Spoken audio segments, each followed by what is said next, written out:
Nanginginig ang aking buong pagkatao. Ikaw mo, Pechay? Para akong nakipaglaplapan sa bangkay eh. Hindi nakakatuwa ang lasa. Lasang pang siraulo. Kasalanan ko to eh. Kung di ko na lang sana sinabi na gusto ko makakita ng aswang, hindi sana hindi tayo makakaisip na iwan siya. Kasalanan ko to. Kasalanan ko. Bakit ganyan kayo mag-usap? Magkaibigan ba kayo? Wala akong kaibigan na ganyang kapagit. Umanda ka sa akin, aswang. Tatapusin na kita.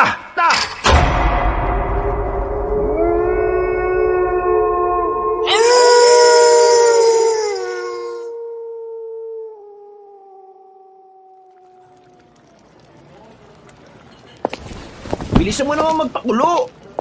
Bayan, tagal-tagal. Matatapos na yung kabila, oh. Anong bilisan? Buwang ka ba? Ang hina ng apoy eh, oh. Paano ko bibilisan? Bakit kasi di na lang tayo sa di kahoy na lutuan nagluto eh? Ang hina ng gasol na yan. At saka, bakit ba kayo nagmamadali? Hindi naman ito paunahan eh. Pasarapan to ng luto. Abot mo nga sa akin yung mga Ricardo. Ano to? Ricardo, ano ba yan? Adobong baboy, may pechay? Ewan ko ba dyan kay Bejer? Nag-iimbento na naman.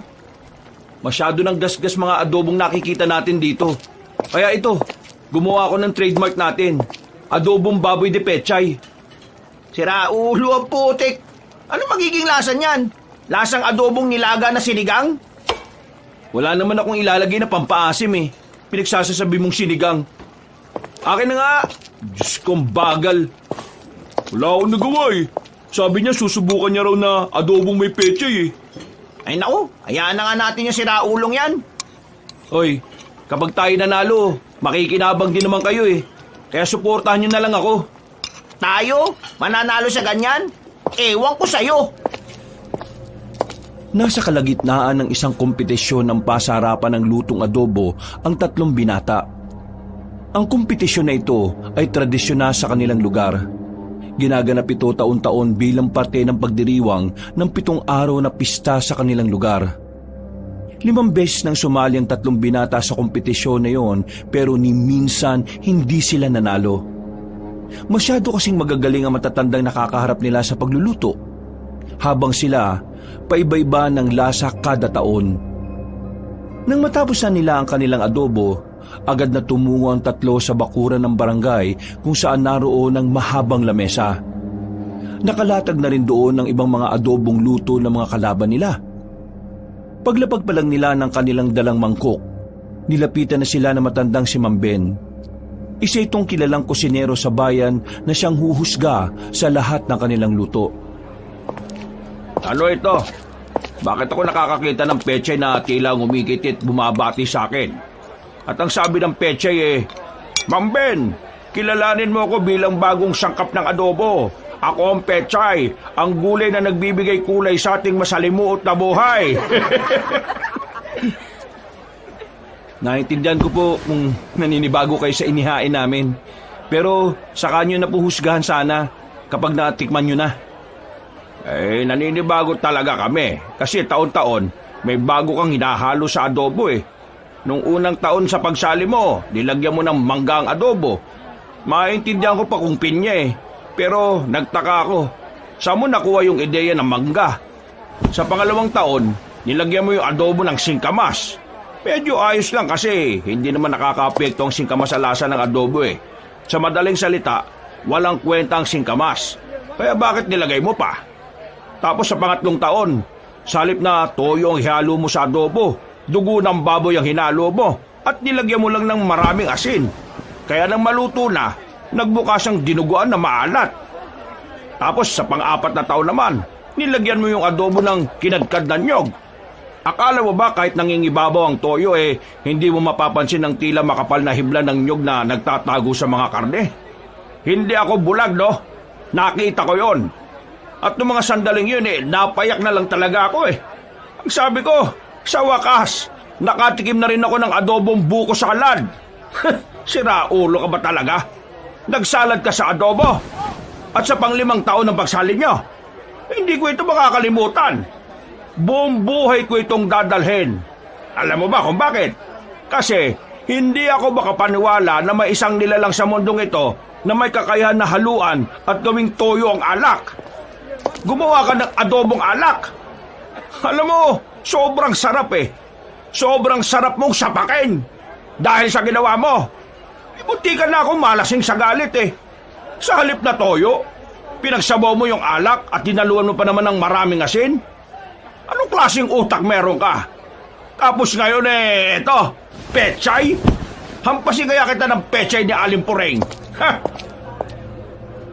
Napapakamot na lamang sa ulo si Bedger. Lahat naman kasi ng sinabi ni Mang Ben ay puro katotohanan lamang. Pinagtatawanan tuloy sila ng mga nasa barangay. Pati na rin ang matatandang kalaban nila sa paligsahan ng pagluluto. Pero walang pakialam si Bedger.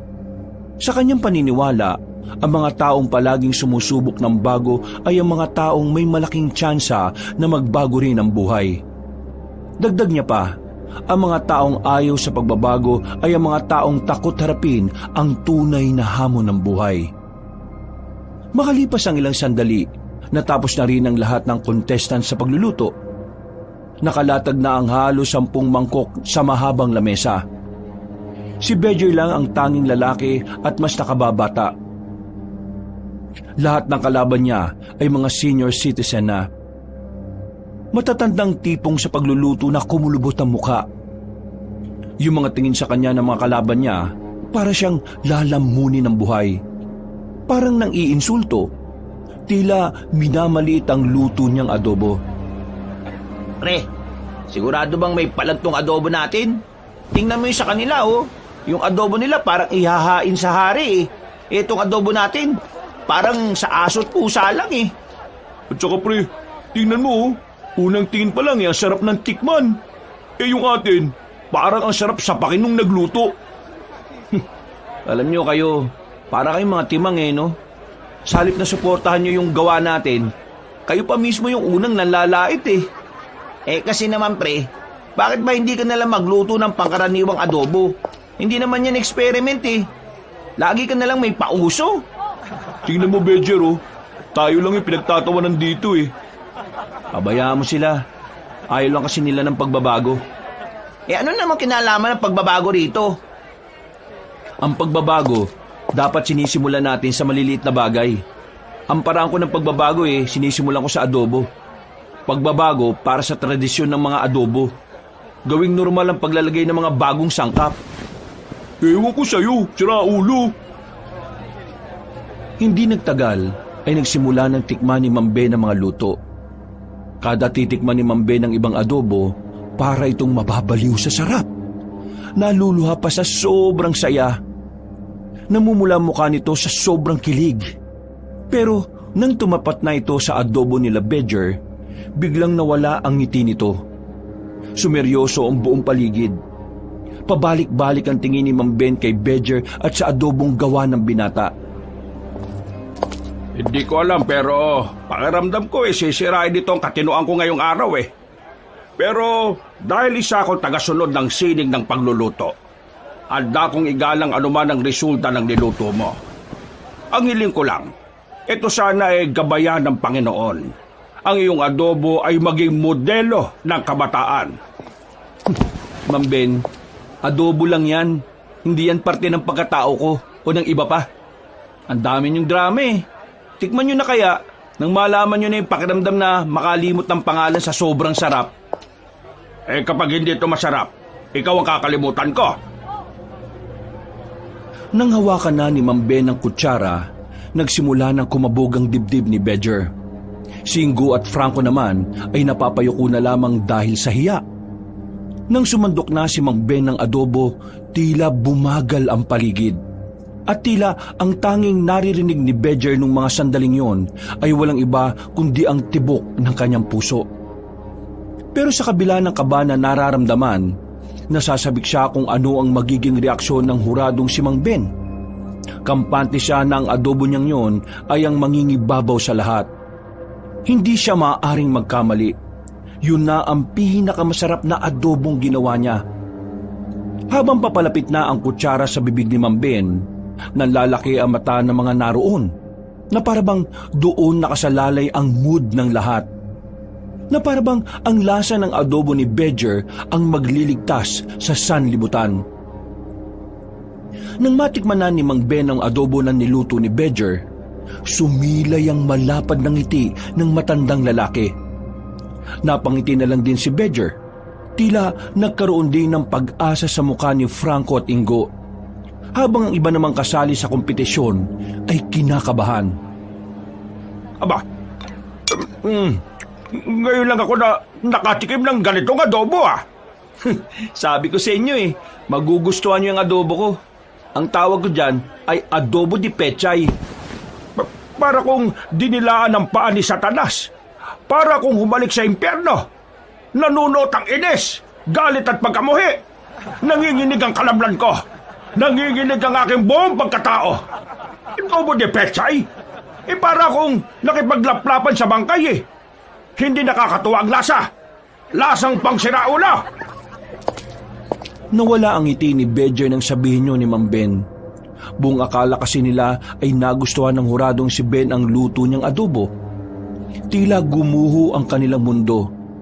Ang pagkasabik ni Bedger ay parang naglahong parang bula. Nagtatawanan ng mga tao sa paligid, maging ang mga kalaban nila sa kompetisyon. Napapakamot na lamang sa ulo si Bedger. Isa na namang kapalpakan ang nagawa niya sa larangan ng pagluluto. Ano bang pumasok sa isip mo, Bedger? Naniniwala kasi ako na ang pagbabago ay dapat inuugali ng tao. At ang pagbabago, pwede natin itong simulan sa maliit na bagay.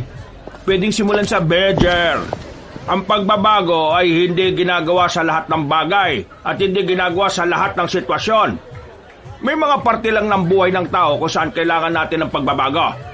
Pero may mga parte din naman na hindi natin to kailangan. May dalawang aspeto na mahirap baguhin sa lipunang ito. Una, mahirap baguhin ang mga bagay na nasanay na sa sirang sistema. Mga bagay na nilamon na ng kabulukan. Pangalawa, mahirap baguhin ang mga bagay na hindi na dapat binabago.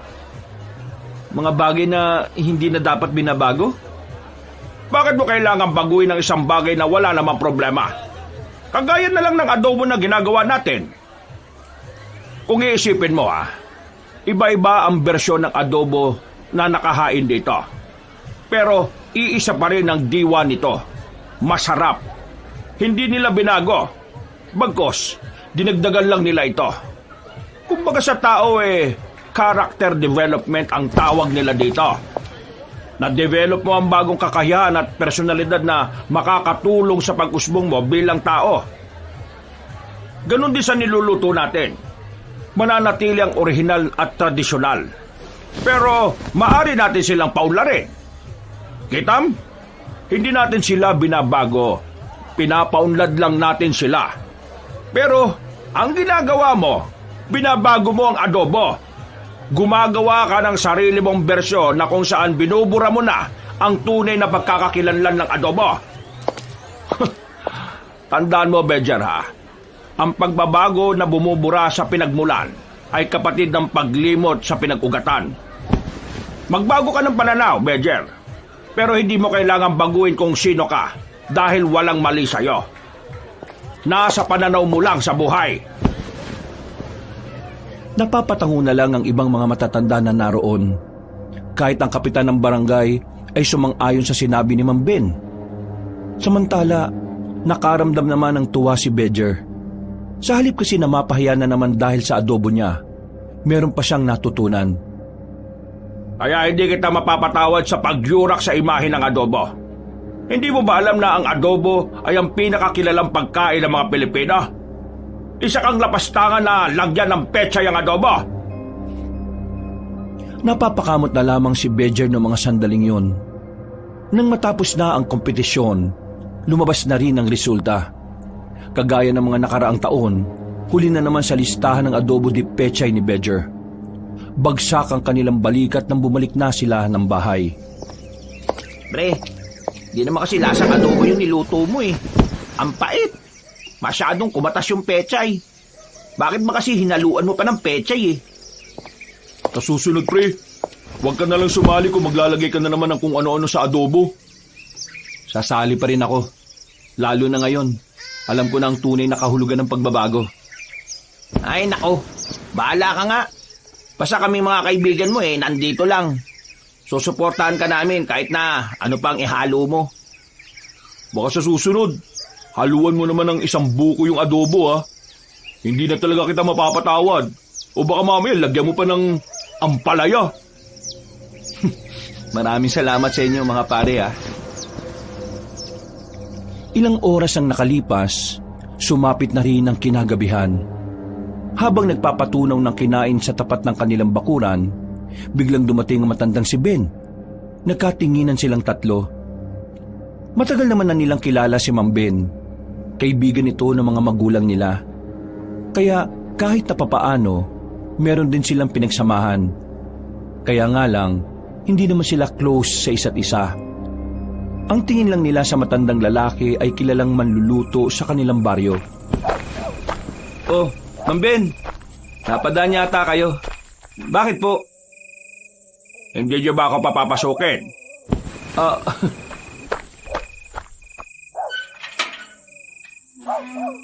Sige ho, pasok po kayo. Pasensya na, Ma'am Ben, ha. Baka nandito kayo para sermonan kami. Nangako na si Bejer na hindi na niya lalaruin yung adobo. Kasi alam na raw niya yung tunay na kahulugan ng pagbabago. Hindi ako narito para manermon. Gusto kong tulungan itong kaibigan ninyo. Gusto niyo akong tulungan, Ma'am Ben? Bakit?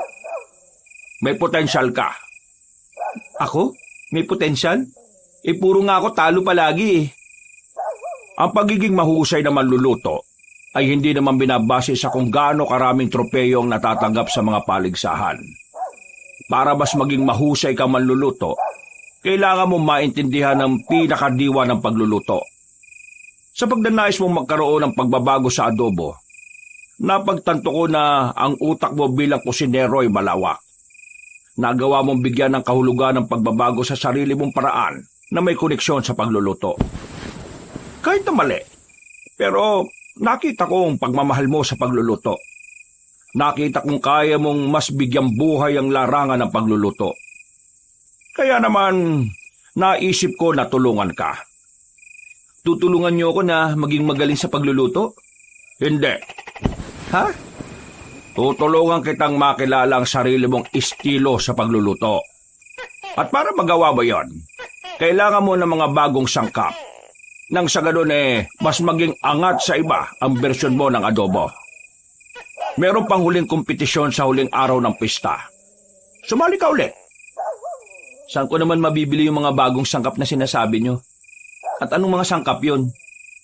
Ang unang sangkap, dahon ng buang, bawang na galit, sibuyas na baog, at ang huli, luya ng bruha.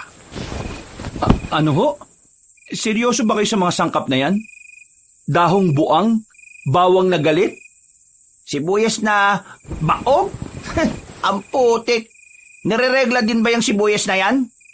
May luya pa ng bruha. Pambira. Pinagtitripan niyo yata kami. Tingin niyo pupunta ako rito para pagtripan kayo. Hindi ako nagsasayang ng oras para sa katarantaduhan. Bakit kasi ganun yung mga pangalan ng mga sinabi niyong sangkap? Ipaliwanid niyo nga. Iilang kusinero lang ang nakakaalam ng tungkol sa mga sangkap na yan. At yun din ang sangkap na ginagamit ko hanggang ngayon. Pero, sige, ipapaliwanag ko muna sa inyo. Kaya tinawag na dahon ng buang, dahil ang dahon na yon ay nag-iiba-iba ng forma kada araw. Kung minsan nakabulatlat, kung minsan naman nakatupi. O di ba, parang buang. Ha? Paano naging buang yun? Yung bawang na galit naman, kaya sa tinawag na galit, ay hindi sila makakadikit. Yung mga bunga ng bawang, magkakahiwalay. Para silang magkakagalit. Ang sibuyas naman na baog, tinawag siyang baog dahil meron pang maliit pang sibuyas sa bandang ilalim niya.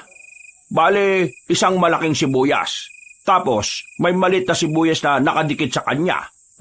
Pinaniniwala na kaya hindi lumaki ang isang maliit na sibuyas kasi bago yung malaking sibuyas.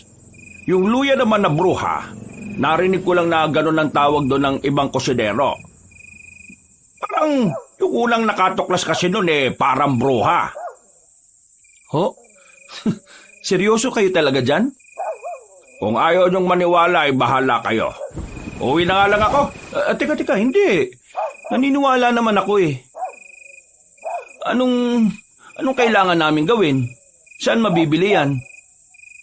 Baka mabibili yan sa siraulong palengke. O baka naman sa may kabag na talipapa. Uy, manahimik ka muna kayong dalawa. Matatagpuan niyo ang mga sangkap na ito sa bundok ng Burgos. Doon niyo makukuha ang mga sangkap na yan. Ha? Ang layo nang dito ah. Isipin mo na lang kung gaano kalayo ang nilakbay ko para lang doon. Pero tingnan mo naman ako ngayon. Matagumpay akong kusinero. Pero hindi ang distansya ang dapat niyong intindihin. Meron pa kayong isang problema na kailangan niyong paniwalaan. Problema?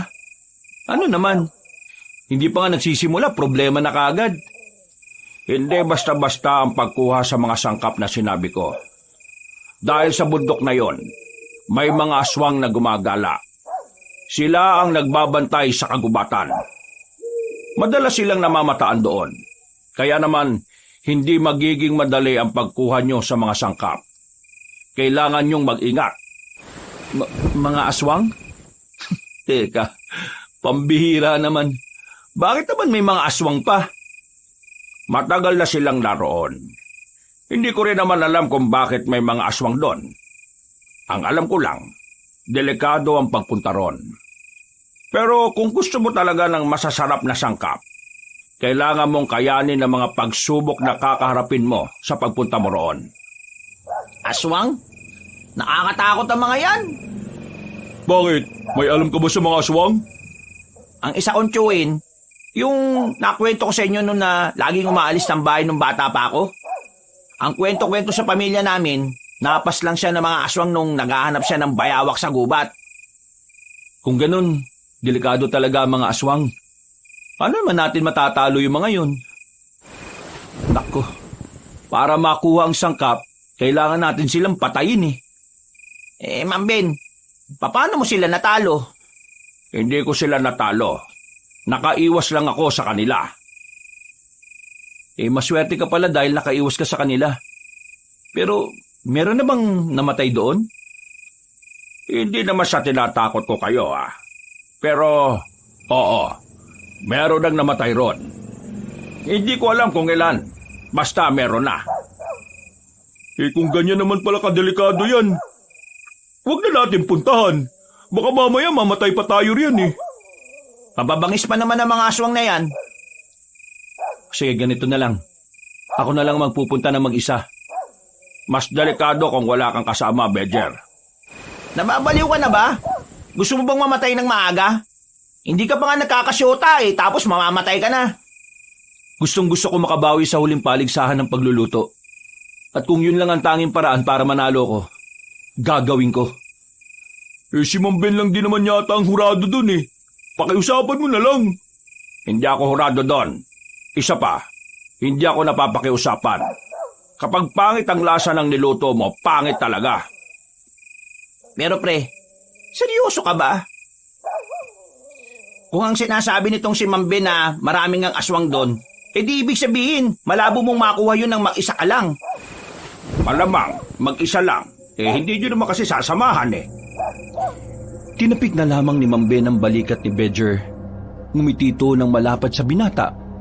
Ganon din naman si Bedger at saka tumango. Kahit na papaano, nakakaramdam siya ng tuwa sa kanyang kalooban dahil nagmamalasakit sa kanya ang matandang lalaki.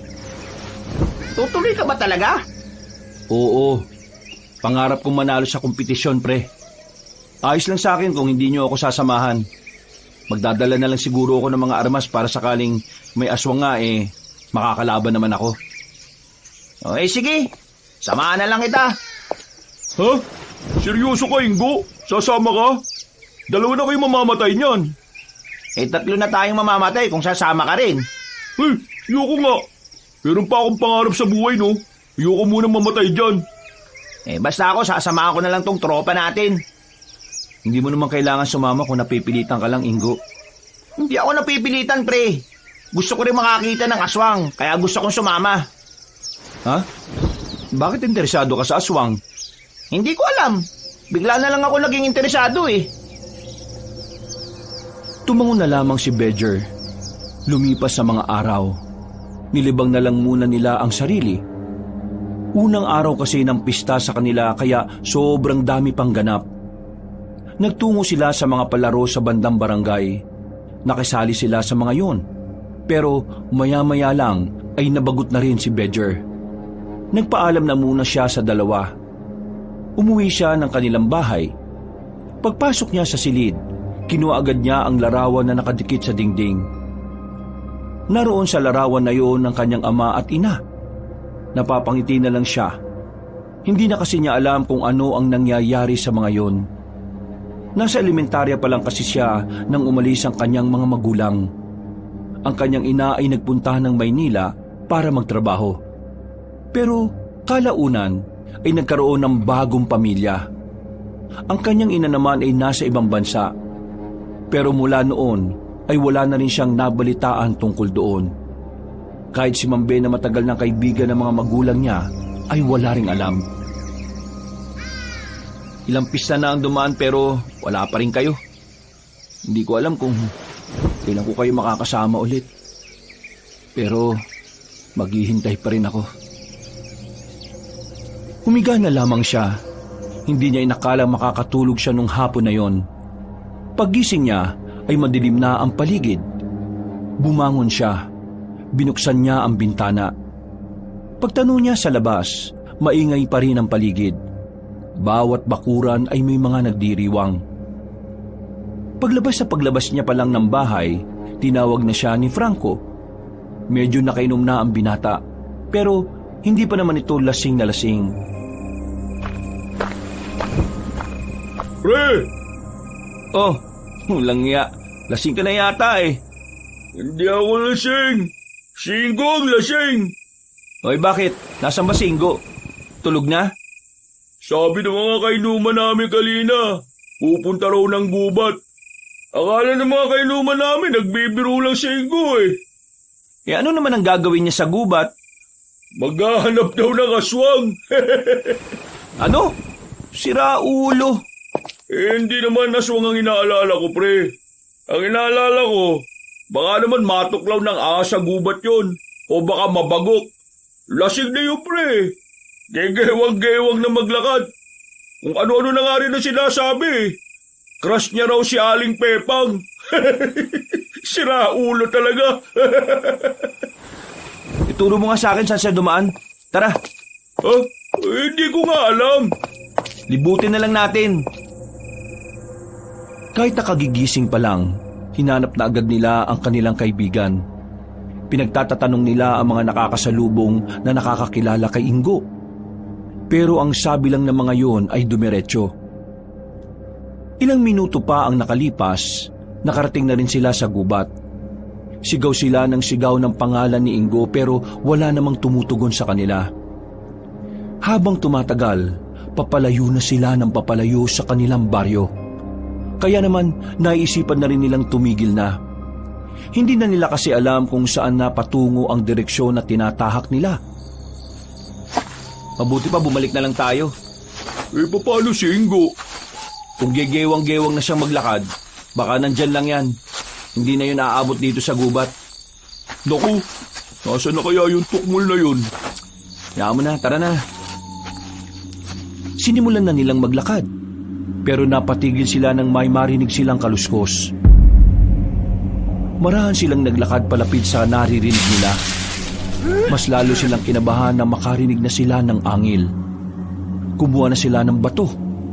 Paghawi nila sa halamanan, bumungad sa kanila ang isang lalaki. Nakaupo at umiiri. Nang magulat ito dahil sa kanila, tumakbo ito kahit na hindi pa naitataas ang short. Wisit, tumatay lang pala. Astig tumae ah. Umaangil parang hayop. Akala ko nga aswang na eh. Ako nga rin eh. Handang-handa pa naman na sana ako. Ay nako, tara na nga. Wala na tayo mapapala rito. Matutuklaw pa tayo ng ahas dito eh. Binilisan na lamang nila ang kanilang paglalakad. Mga ilang sandali pa ay nakalabas na rin sila ng kagubatan. Pabalik na sila sa baryo nang mapansin nilang may nakahigang tao sa ilalim ng truck. Nang tingnan nila kung sino yon, nakilala nilang si Ingo ang naroon. Hinilan nila ang lalaki. Patawa-tawa pa yun nang alalayan na nila itong maglakad. Oh, Aling Pepang, ikaw ang natatanging nilalang. Ang puso ko'y iyong binihag. Nang panahin mo ako'y hindi nakailag. Oh, Aling Pepang, meron ka pa balang asim? Kaya ang puso kong ito ay gusto kang mapa sa akin. Uy, tarantadong pinagsasabi mo. Ganyan nga yan eh. Nung nakaraan si Aling Puring yung binabanggit niya. Ngayon naman si Aling Pepang. Dali na nga lang natin to sa bahay. Doon din muna kayo matulog. Ha? Oo, sige. Napapailing na lamang si Bedger ng mga sandaling yon. Pagdating nila sa bahay ay agad na pinahiga ni Bedger ang lalaki sa kanyang katre. Tulog namang kagad si Ingo. May problema ba yan? Bakit nagiinom to ng marami? Ewan ko dyan. Mukhang buwangin na yan. Bukas pag nauna kang magising, magluto ka na lang ng sabaw ha. Oo, sige. Bumalik na lamang sa tulog si Bedger. Paghiga niya ay bumalik na naman sa isipan niya ang tungkol sa mga sangkap na kailangan niyang kunin. Pero kapag naiisip niya yon, naalala niya rin ang panganib na maaaring mangyari sa kanya. Aminadong kinakabahan din siya sa magiging lakad nila ni Ingo. Kinabukasan ay maagang nagising ang tatlo. Tutal ay wala naman silang gagawin. Nagluto na lamang sila ng mga order sa kanila. Ang pagluluto na rin kasi talaga ang naging hanap buhay ng tatlo. 4 na putahe ang pinaluto sa kanila para sa paghanda sa pista. Mga bandang tanghali lang ay natapos na rin sila. Ang sakit talaga sa tenga ng tambol na yun. Tumigil pa dito ng matagal. Hindi pa aalis kung hindi tayo nag-abot. Ano ka ba? Buti nga may ganun eh. Kahit pa paano masaya ang pista natin kasi maingay. Palibasa kasi mga pinakikinggan mo puro kabalbalan lang eh. Ang tawag dyan, drum and lyre. Puro kabalbala ng putik. Ikaw nga kapag nalalasing ka, puro senior citizen ang target mo eh. Ha? Pinagsasabi mo? Pinagsasabi ko, kagabi, tumutula ka pa tungkol kay Aling Pepang. May nalalaman ka pang ano? Ano ba yun, pre? Ganito sinabi niya oh. O Aling Pepang, meron ka pa palang asim. Kaya ang puso kong ito'y gusto kang mapa sa akin. Ganyan ang sinabi mo, Ingo. Ha? Tarantado. Hindi ko sinabi yan, oh. Sinabi mo yan. Saksi ang Diyos. Kakaiba ka kapag nalalasing eh. Siguro sa susunod na makainom ka, si Aling Bebang naman ang punteriya mo. Headline, binatang lango sa alak. Sa mga matatanda, may kakaibang balak. Tumigil ka nga. Baka may makarinig pa sa'yo eh. Nagtawanan na lamang sila ng mga sandaling yon. Matapos mailigpit ang mga ginamit nila, lumabas na sila ng bahay. Pupunta sila sa peryahan para kahit papaano ay makapaglibang-libang. Pagdating nila roon, nakita nila si Ma'am Ben na naghahagis ng barya sa isang laro na may bahid ng sugal. Maglalaro din ba kayo? Paano po ba laruin yan? Etong barya, ihahagis mo doon. Kailangan mapasok mo doon sa butas. Dapat walang sayad ha. Kapag nanalo ka, itong 5 mo magiging 100. Ano, gusto nyo bang subukan? Parang kalokohan naman yan eh. Paano may papasok doon eh? Ang lit-lit naman ng butas. 5 piso lang naman eh. Sa kalibangan lang to. Kapag natapos ng pista di wala na ito. Tara Ingo, subukan natin. O sige. Kami muna Ma'am Ben? Bakit? Napag-isipan mo na ba yung sinasabi ko sa iyo? Wala bang ibang paraan para makuha ng madali yung mga sangkap? Pasensya na pero wala eh. Lahat ng kakilala kong kusinero na nagpunta, kinailangan din nilang dumaan doon sa ganong senaryo. Kaya nga sabi ko, kung ikaw lang mag-isa, delikado. Mas maganda nga na sana marami kayo. Kasi nung ako nagpunta, Marami naman akong kasama eh. Nagkahiwa-hiwalay lang naman kami. Ma'am Ben, ano po bang itsura ng aswang? Itsura? Ay, parang tao rin ang katawan nila. Kaso kapag tiningnan mo yung muka, nakakatakot. Mukhang halimaw. Mahaba yung pangil. Tapos, kulubot ang muka. Mahaba ang tenga nila pero may tulis sa dulo. Basta, hindi ko gano'ng matanda ng mukha nila eh. Basta hindi sila pangkaraniwan. Ganun po ba? Badger, normal lang na matakot. Kahit di naman ako eh. Takot na takot din ako nung nandun na ako sa gubat. Pero nung nakuha ko na yung mga dapat kong kunin na sangkap, abay, sobrang saya ng pakiramdam. Kasi pinaghirapan ko eh. Gustong-gusto ko po talagang makuha yung sinasabi nyo eh. Gustong-gusto kong manalo sa kompetisyon. Nakikita ko ang pagiging desperado at pagiging masikap mo. Natutuwa ako sa'yo.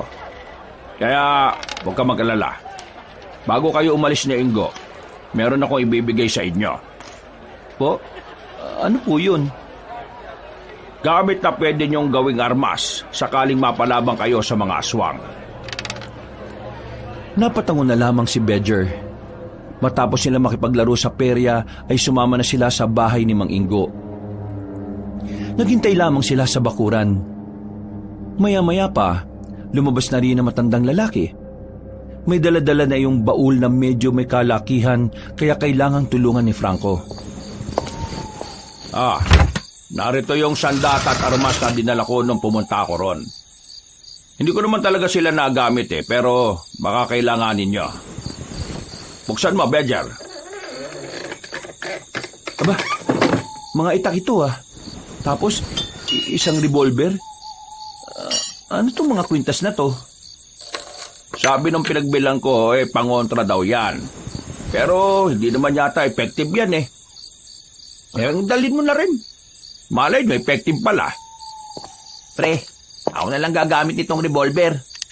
Bakit, marunong ka ba niyan? Oo, may baril si Papa dati eh. Wala nga lang bala. O sige, ayoko rin namang humawak niyan eh. Dito na lang ako sa itak. Ma'am Ben, ano itong isang to? Bakit ang liit? Punya lang tawag nila dyan. Ang sabi naman ng isa kong nabilhan yan, mabisa raw yung ginagamit sa mga aswang nung araw. Ewan ko kung totoo ha. Hindi ko naman kasi nagamit kaya hindi ko rin alam eh. Kung sa bagay. Pero maraming salamat dito, Mang Badger ha. Malaking tulong talaga tong ginagawa nyo. Naalala ko noon sabi sa akin ng papa mo, tamad ka raw magsaing. Ang sabi ko sa kanya, balang araw matututo kang magluto ng masarap na ulam. At hindi ka ako nagkamali. Kaya mula nung malaman kong nagluluto ka na nga, nakita na kita ng potensyal eh. Pero nabubuisit lang ako sa iyo kasi kung ano-ano ka ginagawa mo sa niluluto mo. Pero alam kong may mararating ka. Kaunting bagay lang sa iyo titino ka na. Maraming salamat sa paniniwala niyo sa akin. Ngayon ko lang naramdaman na may naniniwala sa kakayahan kong magluto. Kung iputo ko kaya sa'yo itong revolver, anong tingin mo sa amin na kasama mo simula pa lang nung umpisa? Oo nga, parang timong to. Siyempre, matik na yan. Ang ibig ko sabihin yung ibang tao na hindi ko naman gaanong ka-close. Marami pa tayong pagdaraanan, Badger. Kaya darating ang punto na hindi na rin ako magiging ibang tao sa iyo. Ngumiti na lamang ang lalaking si Badger. Matapos ang usapan na yon, ay agad na rin silang bumalik sa kanilang bahay. Hindi pa rin makapaniwala si Badger na meron silang ganong klase ng sandata. Uy, Ingo, ibalik mo na yan dito. Baka mamaya makadisgrasya ka pa niyan. Hindi, marunong naman ako nitong gumamit eh. Sus, akin na yan. Mabuti nang sigurado tayo, no? Baka mamaya mag-inom ka na naman sa labas tapos kunin mo to. Bukas ko na ito ibibigay sa'yo kapag aalis na tayo. Napapakamot na lamang sa ulo ang lalaking si Ingo. Pero agad din naman itong binigay ang revolver. Huminga ng malalim si Badger. Hinahanda na niya ang sarili para sa lakad nila kinabukasan. Bandang 12:00, Hindi pa rin makatulog si Bedger sa kakaisip. Mula nang marinig niya ang tungkol sa mga aswang sa kagubatan, hindi mawala-wala sa isipan niya yon. Pero kahit na merong kaba sa kanyang dibdib, hindi pa rin natitinag ang kagustuhan niyang makuha ang mga sangkap na sinasabi ni Mang Ben. Mabilis na lumipas sa mga oras. Sumapit na rin ang umaga. Kahit na nagkakasiyahan pa rin sa kanilang baryo, itutuloy nila ni Ingo ang kanilang lakad. Sigurado na ba kayo na aalis kayo? Oo, wala nang atrasan to. Di ba, pre? Oo, wala na talagang atrasan. Paano kung may mangyari sa inyo doon? Baka nakakalimutan nyo aswang yung pwede nyo makaharap. May mga dala naman kaming sandata eh. At saka kung si Mang Ben nga nakaligtas noon, sigurado naman na makakaligtas din kami ngayon. Total, hindi ka naman sa asama at araw ng linggo ngayon, magsimba ka na lang at ipagdasal mo na lang kami. Na sana, walang mangyari masama sa amin. O siya, sige na. Aalis na kami. Mahirap nang abutin pa kami ng gabi doon. Sabi ni Mang Ben mas maganda kung maliwanag pa marating na rin namin yung bundok ng Burgos. Teka, sumama na lang kaya ako. Huwag mong pilitin ang sarili mo kung nag-aalangan ka. Baka mas lalo ka lang mabulilyaso. Oo nga, dapat bukal sa kalooban mo. O sige, sasama ako. Ang kulit mo, wag na nga. Bukal nga sa kalooban ko sumama. Di ba takot kang mamatay? Bakit ka sasama? Para kasama ko kayo. Ganun mo kami kamahal? Dapat na ba kaming umiyak? Mga buwang, tara na nga. Hindi na nila pinigilan pa ang lalaking si Franco. Magkakasama silang umalis. Kahit na malayo-layo pa sila sa kanilang destinasyon, nararamdaman na ni Bedger ang kaba niya. Hindi niya yun magawang pigilan. Ito ang bayad Salamat Etong bundok na ito yung sinasabi ni Mang Ben. Nasa bandang itaas pa raw yun Kaya akitin na kaagad natin habang maaga pa. O Franco, handa ka na ba? Walang rereklamo Sasama-sama ka kaya dapat kayanin mo yung mahabang lakaran. Anong tingin mo sa akin, mahina? Tara na! Sinimulan na rin nila ang paglalakad. Pumasok na sila sa kagubatan. Pakyat ang dinaraanan nila kaya mas madali silang napagod kahit wala pa silang kalahating oras na naglalakad. Grabe, ang ganda naman pala nitong bundok ng Burgos Ang sabi nila, nung nananako pa mga Kastila, naging taguan daw ng mga Pilipinong sundalo tong bundok na ito. Sus, kawagawa na naman to ng kwento. Totoo ang sinabi ni Ingo. Alam ko rin ang kwentong yun. Ang sabi pa nga nila dahil daw sa bundok na ito, nagawa nilang talunin ng mga Kastila na di hamak na mas marami sa kanila. May mga bit-bit pang araw baril Siguro, natalo nila ang mga Kastila dahil na rin sa forma nitong bundok. Tingnan nyo, ang daming pwedeng pagtaguan. Kaya makasaysayan tong bundok na ito. Kaya nga nagulat ako sa sinabi ni Mang Ben na may mga aswang na gumagala rito Tingnan nyo mga pre parang ang peaceful naman dito Huwag kang makampante. Minsan kung ano yung tahimik yung pala yung delikado. Mismo, nakakabigay nga katahimikan Nang may marinig silang mga kaluskos sa taas ng puno ng sampalok, ay napatigil sila sa kanilang paglalakad. Nakakatingin na ng tatlong magkakaibigan. Inilabas na ni Ingo ang revolver, habang dinukot naman na ni Bedger ang punyal sa tagiliran niya. Ano kaya yun? Alerto kayo May aswang na ba kapag maliwanag? Hindi naman sila napapaso sa sinag ng araw Kaya oo, meron. Marahan silang lumapit sa puno ng sampalok. Pagtingala nila, nagulat sila nang makita nila ang isang unggoy na naroon. Tumalon yun pababa. Nakatayo ang unggoy sa harapan nila na parabang naiintindihan kung ano ang ginagawa nila. Pero laking gulat nila nang may damputi ng unggoy. Patawa-tawa pa sila pero bigla na lamang silang binato ng sanga. Tinamaan si Franco sa muka. Nakailag naman si Ingo at Bedger. Pagkatapos mamato ng unggoy, ay agad na rin yung tumakbo paalis. Aray! Bisit na unggoy yun ah! Habulin ko yun! Uy! Paawat ka! Unggoy lang yun eh. Mas masahol ka pa sa unggoy kapag pumatol ka sa unggoy. Di mo ba nakita ginawa sa akin? Binato niya ako eh. Franco, kalma. Ikaw yung mas may isip sa inyong dalawa. Papatulan mo pa ba yung unggoy? Yung sakit kaya! Hindi na lamang nila pinansin ang unggoy na yon at nagpatuloy na rin sila sa kanilang paglalakad. Makalipas ang halos isang oras, nasa pusod na rin sila ng bundok ng Burgos. Noong mga oras na yon ay nakakita na sila ng mga halaman na kakaibang itsura. Mga halaman na hindi pa nila nakikita sa buong buhay nila. Tingnan niyo itong isang to, oh. Kakaibang halaman. Hula ako pangalan nito. O sige, ano? Pinamulang libag. Tingnan niyo kasi oh, mapula pero mukhang malibag. Dami mo talagang alam kapag katarantaduhan eh, no? Nagtawanan na lang ang tatlo habang naglalakbay pa rin sila. Kaunting lakad pa nila, narating na rin nila ang Batis. Mukhang tahimik ang lugar na yon. Tanging mga huni lamang ng mga ibon ang maririnig. Unang tingin pa lang nila sa lugar, nakakaramdam na sila ng kaginhawaan. Pahinga na muna tayo dito. Kanina pa tayo naglalakad eh. Mamaya na tayo magpahinga kapag nakakuha na natin yung sangkap. Mahirap na kapag ginabi tayo. Mas maganda kang gabihin tayo eh. Kasi sa gabi ko lang yata sila makikita. Sira ulo ka ba? Paano kung ikamatay natin? Eh kaya nga ako sumama dito para makita yung aswang, di ba? Eh di magpaiwan ka dito hanggang gabi. Hindi naman problema yun eh. Napapailing na lamang si Bedger. Nang magpatuloy na sila sa kanilang paglalakad, nakita na rin nila sa wakas sa mga taniman ng hinahanap nilang sangkap. Napangiti na lang ng malapad ang lalaking si Bedger. Ito na yung dahon ng buang oh. Pre, ito rin yata yung luya ng bruha. Nakausli eh.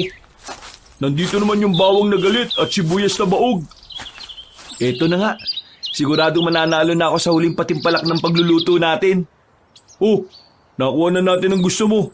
Pwede na tayong umuwi habang tanghali pa lang. Teka. Parang may mga kakaiba pang tanim dun eh oh. Oo nga, libutin na muna natin. Maaga pa naman eh. Ang usapan natin, uuwi na kagad tayo kapag nakuha na natin yung kailangan natin, di ba? Ang usapan kasi, hindi ka kasama sa usapan. Bigla ka lang naman sumama eh. Kaming dalawa lang naman ni Bedger. Eh balak pa talaga namin maglibot. Aba, kasalanan ko pa talaga ngayon ha. Ikaligtasan lang naman natin ang iniisip ko eh. Franco, sumama ka na. Saglit lang naman eh. Malay mo naman makakita pa tayo ng mas importanteng sangkap dito. Sige na, ito naman oh. Huwag ka nga KJ. Tingnan mo naman kung gaano kapayapa itong gubat oh. Wala naman kahit na anong nakakabahala dito eh. Eh ano pa bang magagawa ko? Alam nga namang umuwi ako mag-isa. Kapag talaga napahabak tayo ha, kasalanan yung dalawa. Ngumisi na lamang si Bedger. Matapos silang makakuha ng maraming sangkap at mailagay sa mga dala nilang garapon, tinumbok nila ang diretsyong direksyon at mga ilang sandali lang, nakakita naman sila ng kakaibang anyo ng mga gulay. Kagaya na lang ng pechay na kulay asul. Meron ding kamatis na iba ang hugis. Hindi pangkaraniwan ang mga nakikita nila roon. Hindi tuloy nila maiwasang hindi mamangha. Pakiramdam nila ay nasa ibang bansa sila dahil sa mga nakikita nila.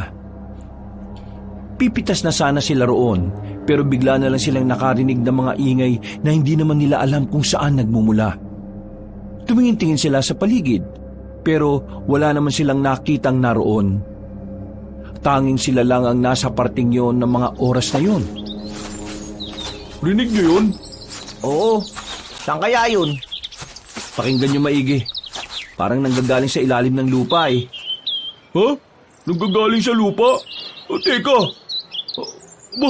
Oo nga no. Hindi kaya mga demonyo yung naririnig natin? Demonyo ang putik. Pakinggan mo kasi na maayos. Parang maingay eh. Parang palengke. Oo nga no. Oh, saan kayo pupunta? Saan pa? Eh di alamin kung saan galing yung naririnig natin. Ha? Bakit pa? Ano naman yung pakialam nyo ron?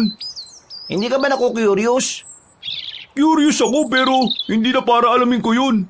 Wala naman tayo mapapala ron eh. Baka mamaya mapahabak pa tayo. Sige na. Kung ayaw mo, dito ka na lang. Kami nang bahala.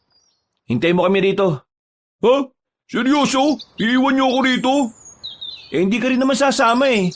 Kaya iiwan ka namin. Babalik naman kaagad kami. Basta wag ka na lang umalis dito. Pambira naman talaga itong mga to. Basta bilisan niyo ha. Tensyonado ka masyado. Alauna pa lang naman oh. O sige na, aalis na kami. Dito ka lang. Kung aalis ka dito, baka hindi ka talaga namin makasama pa uwi. Bakit naman ako aalis dito? Ayoko umuwi mag-isa, no? Tinawanan na lang ni Bedger ang lalaki. Naglakad na sila ni Ingo para hanapin kung saan nagmumula ang naririnig nilang mga ingay. Nang medyo malayo na sila kay Franco, mas naririnig na nila ng malakas ang mga ingay. Sigurado silang nagmumula ngayon sa ilalim ng lupa. Kaya naman mas lalo silang naintriga para hanapin yon. Mga ilang sandali lang, may natanaw na rin silang ilang mga tao na naglalakad papunta sa iisang direksyon. Sa puntong ito, nakaramdam na sila ng kaba. Nagtataka silang dalawa kung bakit may mga tao sa ganung uri ng lugar. At base sa kanilang nakikita, para bang masaya at nagtatawanan pa ang mga yon.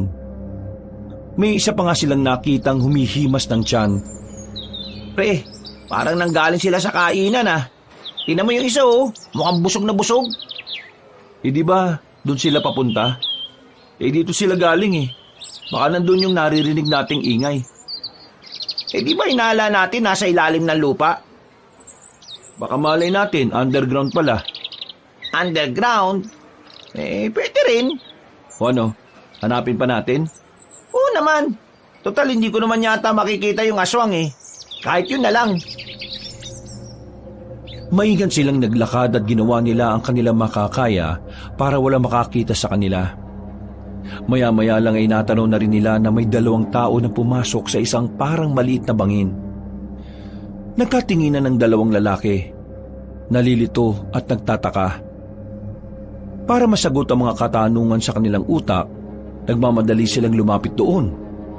Nakita nilang may lagusan pala roon pa ibaba. Nung una, nagdadalawang isip pa sila kung papasukin nila ang butas na yon. Pero dahil sa kurisidad na unti-unting lumalamon sa kanilang sistema, tuluyan na rin silang bumigay. Pumasok sila roon. Nakita nila sa ibaba ang hagdanan at meron ding ilaw roon. Napapalunok na lamang sila ng laway dahil sa kabang nararamdaman. Pero mas nangibabaw talaga ang pagnanais nilang malaman kung ano ang meron sa loob. Pagbaba nila ay agad nilang tinahak ang daan. Para silang nasa ilalim ng minahan. May lampara kasing nakadikit sa bawat pader. Pre, mukhang alanganin tayo dito ah. Baka mamaya meron tayong makasalubong. Eh wala tayong mapagtataguan. Kung ganun, magpanggap na lang tayo na lagi tayo nagpupunta rito. Wala rin naman tayong gagawing masama eh. Kakasabi lang nila pero bigla na lang may nakakita sa kanila. Nakasalubong nilang tatlong lalaki na marumi ang damit. Nakatingin sa kanila ng seryoso at parang inaalam kung sino sila at saan sila galing. Hindi nakapagsalita ang dalawa. Kinakabahan, tensyonado. Pakiramdam nila ay lalagnatin sila dahil sa kaba. Umiling-iling lang ang tatlong lalaki at naglakad na rin paalis. O di ba? Wala silang pakialam. Kung ganon, ibig sabihin, wala namang illegal na nangyayari rito. Baka may sikretong kainan lang dito. Eh di bilisan na natin. Medyo nasasabik pa ang dalawa nang bilisan na nila ang kanilang paglalakad. Medyo namamangha sila sa kanilang nadadaanan. Para kasi silang nasa hotel na ang tema ay sa ilalim ng lupa. May mga nadaanan silang mga silid na kung saan merong nagiinuman sa loob. May iba pa rin silid na may mga pinto at may numero pang nakadikit. Palagay ng dalawa, ang mga silid na yon ay parang pahingahan ng mga guest. Anip, may ganito palang lugar dito sa bundok ng Burgos ano? Kaya nga eh, hindi ko rin inakala na may ganito pala. Alam kaya ni Mang Bento? Tingin ko hindi. Kasi kung alam niya, baka ito yung una niyang sinabi sa atin. Kung sa bagay, may tama ka naman. O tara, hanapin natin yung sinasabi ng mga nakakasalubong natin na kainan. Mukhang masarap dun eh. Oo, nagugutom na rin ako eh. May dala naman akong pera dito. Parang mga batang nasasabik ang dalawa. Wala silang pakialam sa lugar na kinalalagyan nila. Ang tanging nasa isip lamang nila ay matagpuan ang sinasabing restaurant.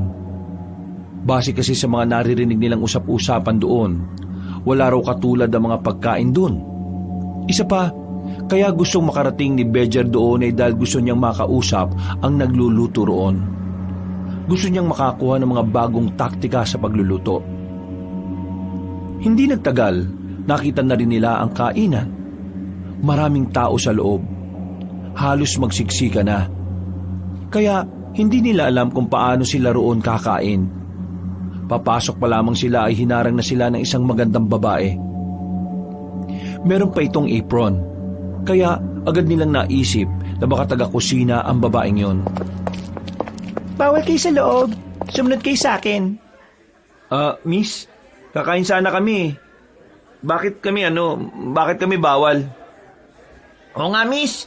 Ang hirap kaya hanapin ang lugar na ito. Bawal kayo sa loob. Sumunod kayo sa akin. Ha? Bakit naman? Sumunod kayo sa akin kung ayaw niyo mapahamak. Miss, pinagbabantaan mo ba kami? Hindi. Pero kailangan niyong umalis dito. Sumunod kayo sa akin. Sasabihin ko ang dahilan. Bakit kasi di mo pa sabihin dito? Hindi to pwedeng marinig ng iba. Susunod ba kayo o hindi na kayo makakalabas dito? O sige pre, sundan na lang natin. Basta miss, sabihin mo sa amin kung bakit ha. Hindi na nagsalita ang babae. Nagmamadali itong naglakad at napapaisip tuloy ang dalawa kung ano ang nangyayari. Dinala sila ng babae sa isang silid na tanging trapal lang ang nagsisilbing takip sa pintuan. Pasilip-silip pa ang babae sa labas. Hindi kayo dapat nandito. Hindi nyo alam kung anong pinasukan nyo. Magpapakamatay na ba kayo? Ha? Hindi ah. Kaya lang naman kami narito kasi narinig namin yung ingay mula rito hanggang sa taas. Kaya ayun. Tapos nalaman namin na meron pala masarap na kainan dito. Miss, sino ka ba? Bakit mo ba kami pinagbabawalan? Hindi na mahalaga kung sino ako. Ang mahalaga umalis na kayo dito. Bakit nga? Ano bang problema? Mukha ba kaming magnanakaw? Mukha ba kaming kampo ng kadiliman? Kakain lang kami, may pambayad naman kami. Dahil ang lugar na ito ay hindi para sa mga tao. Para ito sa mga aswang. Ang lahat ng nakikita nyo kanina ay mga aswang. Mga aswang ang kumakain sa restaurant na nandito sa ilalim ng lupang ito. At kung hindi kayo aalis dito, malalaman at malalaman nila na tao kayo. Ha? Anong aswang pinagsasasabi mo, miss? Nakakasalubong nga lang namin yung mga tao rito eh. Hindi naman nila kami pinapansin. Oo nga. Kung aswang sila di dapat alam kagad nila na tao kami. Dapat kakainin na nila kagad kami. Tingnan mo nga nakarating pa kami rito at nasa harapan mo pa. Ang mga aswang dito ay walang mga pang-amoy. Kaya hindi talaga nila malalaman na tao kayo sa isang tingin lang. Pero mamaya, kapag nagtagal pa kayo rito, madali na lang nila matutukoy kung ano kayo. Hindi kayo pwedeng magtagal sa paningin nila dahil malalaman nila ang mga palatandaan ng isang tao. Teka. Sige, sabihin na nga natin ng mga aswang ang narito. Di aswang ka rin. Hindi ako aswang. Hindi nga. Kasasabi mo lang na mga aswang ang mga nandito eh. Mahabang kwento. Basta, maniwala na lang kayo. Hindi ako aswang. Sila ang mga aswang. Lahat na nandito maliban sa akin at sa dalawa ko pang mga kasama sa restaurant. Hindi kami mga aswang. Sinasabi mo ba na pinaglulutuan nyo lang yung mga aswang? Mismo. Bakit nyo naman gagawin yon? Ang dami nyo pang tanong. Bakit ba hindi nila kayo maniwala? Paano naman kasi kami maniniwala sa'yo? Ngayon ka lang naman namin nakita. Bigyan mo nga kami ng katibayan para maniwala kami sa mga sinasabi mo. Ay nako, sakit naman ninyo sa ulo. Kayo na nga itong nililigtas sa tiyak na kapamakan. Kayo pa itong matigas ang ulo. Bibigyan mo lang naman kami ng patunay eh. Kung wala kang may bibigay na patunay, isa lang ang ibig sabihin nun. Hindi ka namin dapat paniwalaan. O sige, sumunod kayo sa akin.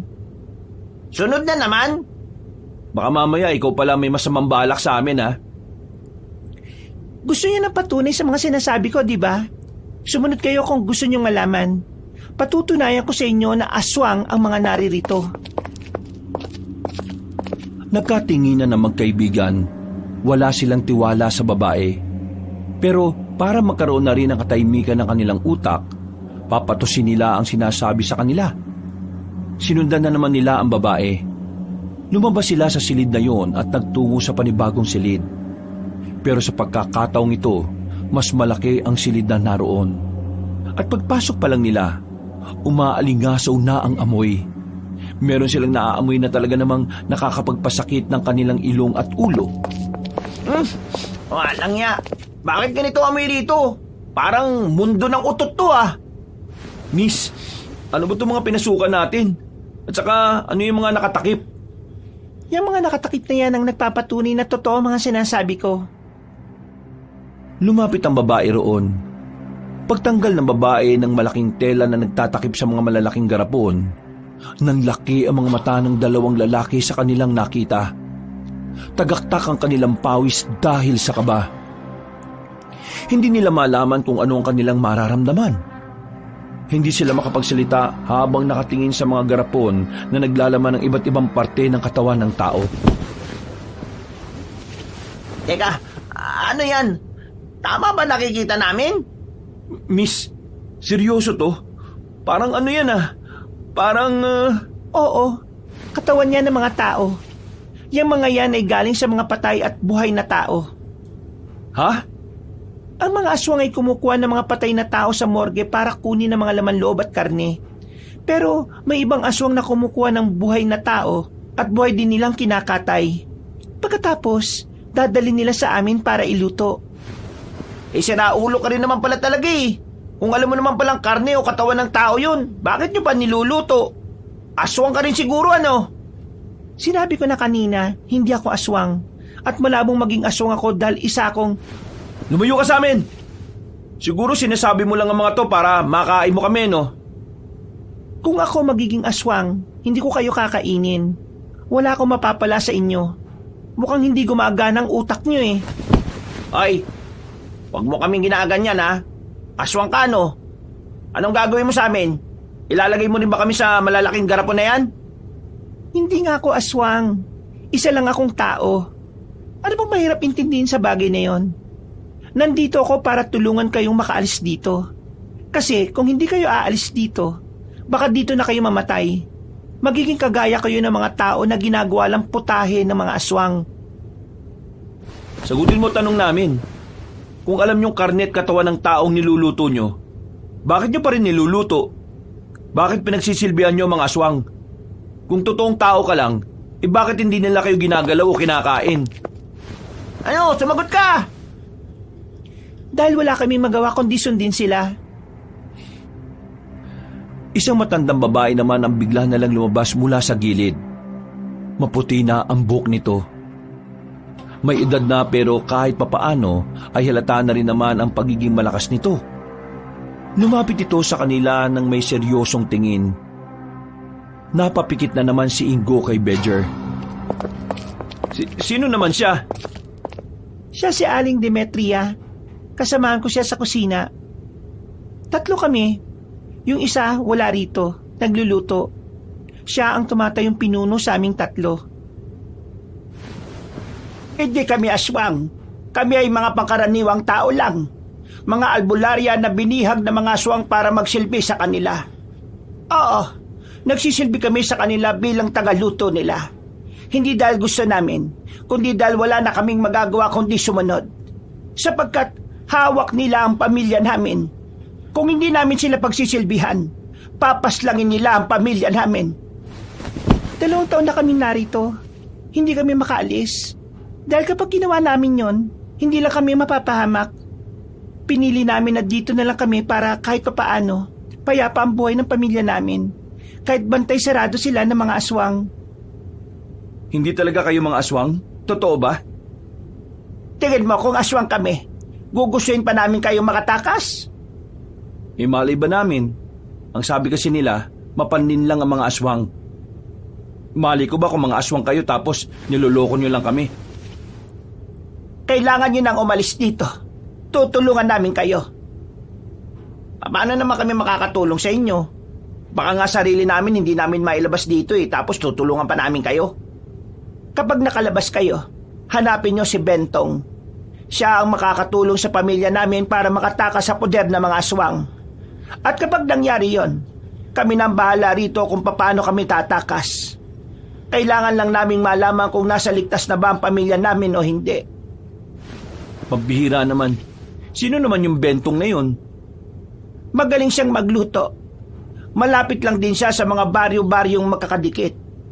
Basta, kasing idaran siya. Isa rin siyang albularyo. Kailangan niyo siyang mahanap. Kung hindi, baka mawalan na rin kami ng pagkakataon na tapusin ang kasamaan nitong mga aswang na ito. Bakit? Ano naman ang magagawa niyo para talunin sila? Kagaya nga ng sinabi ko, albularyo kaming tatlo. May mga kakayahan kami makagawa ng mga ritual na siyang magiging sandata namin para pahinain ang puwersa ng mga aswang. Kaya nga umalis na kayo habang hindi pa nila kayo naaamoy. Samantalahin ninyo ang pagkakataon na hindi gumagana ang pang-amoy nila. Sige na, umalis na kayo. Paano nga kami lalabas? Kung papaano kayo pumasok dito ay ganun lang. Kumilos lang kayo ng normal. Hindi naman nila agad malalaman na tao kayo. Huwag lang kayo magpapalata. Huwag kayo magbibigay ng dahilan para maghinala sila. Ano palang pangalan nyo? Ako si Aling Demetria. Ito namang dalawang ito ay si Valeria. At ang isa naman namin kasama na wala rito ay si Isabella. Kasing idaran lang din siya. O sige po, aalis na po kami rito. Maraming salamat sa mga sinabi nyo. Naliwanagan na po kami. At pasensya na rin sa mga nasabi namin. Mga iho, alam kong hindi nyo naman kami kilala. Pero sana, matulungan nyo pa rin kami. Wala na kaming ibang maaasahan. Kayo na lang talaga. Tumangon na lamang si Bedger. Paglabas nila ng silid na yon, may nakasalubong agad silang mga aswang. Tumingin lang sila sa kanila. Tiningnan lang din naman nila. Hindi sila pinansin kaya nagpatuloy lang sila sa paglalakad. Bawat makakasalubong nila ay nagdudulot sa kanila ng matinding kaba. Pinagpapawisan na sila ng malala. Ang kanilang palad ay namamasa na rin. Nakayuko na rin silang naglakad. Binilisan nila ang kanilang paglalakad. Pero nang makarating na sila sa lagusan na dinaraanan nila, nanlumo sila na makitang nakasarado na yon. Nanlambot ang dalawa. Hindi nila alam ang kanilang gagawin ng mga sandaling yon. Nang makita nilang may mga paparating, naganap sila ng kanilang matatagpuan. Nakapagtago sila sa isang silid na pinagtatambakan ng mga sira-sirang silya at lamesa. Huminga sila ng malalim. Pilit nilang ikinakalma ang kanilang sarili. Pre, anong gagawin natin? Hindi pwede magtagal dito. Narinig mo naman yung sinabi nila Aling Demetria kanina, di ba? Oo, narinig ko. Hindi naman ako bingi. Kumalma ka nga. Basta alokong hindi makapag-isip ng paraan kung ganyan ka. Sige nga, saan tayo dadaan? Pwede ba manahimik ka na nga muna? Mas lalo tayong hindi makakalis dito kung hindi ka kakalme. Hahanap tayo ng ibang daan paalis. Dapat pala nagtanong na tayo ron kanina sa dalawa. O ganito ang gagawin natin, Ingo. Makinig ka. Kapag hindi ka nakinig, mabubulilyaso talaga tayo. Lalabas tayo na parang walang nangyari. Normal lang ang lahat. Kikilos tayo ng gaya kanina. Hindi tayo pwede magmukhang kabado. Hindi tayo pwede maging kahina-hinala. Naintindihan mo? Oo, naintindihan ko. Kailangang isipin nila na aswang din tayo. Gagala tayo sa lugar na ito. Hahanap tayo ng daan para makakyat na tayo ulit. Tumango-tango lamang si Ingo. Humugot na muna siya ng malalim na paghinga. Paglabas nila ay kaswal lang silang naglakad. Binabati-bati pa nila ang lahat ng makakasalubong. Nagiging epektibo naman ng mga yon dahil napapangiti pa ang mga aswang sa kanila. Nung mga oras na yon, buong akala nila ay magiging maayos na ang lahat. Pero isang pangyayari ang sumubok sa kanilang katatagan. Meron silang nakasalubong na aswang na lasing. Meron yung dalang bote at baso.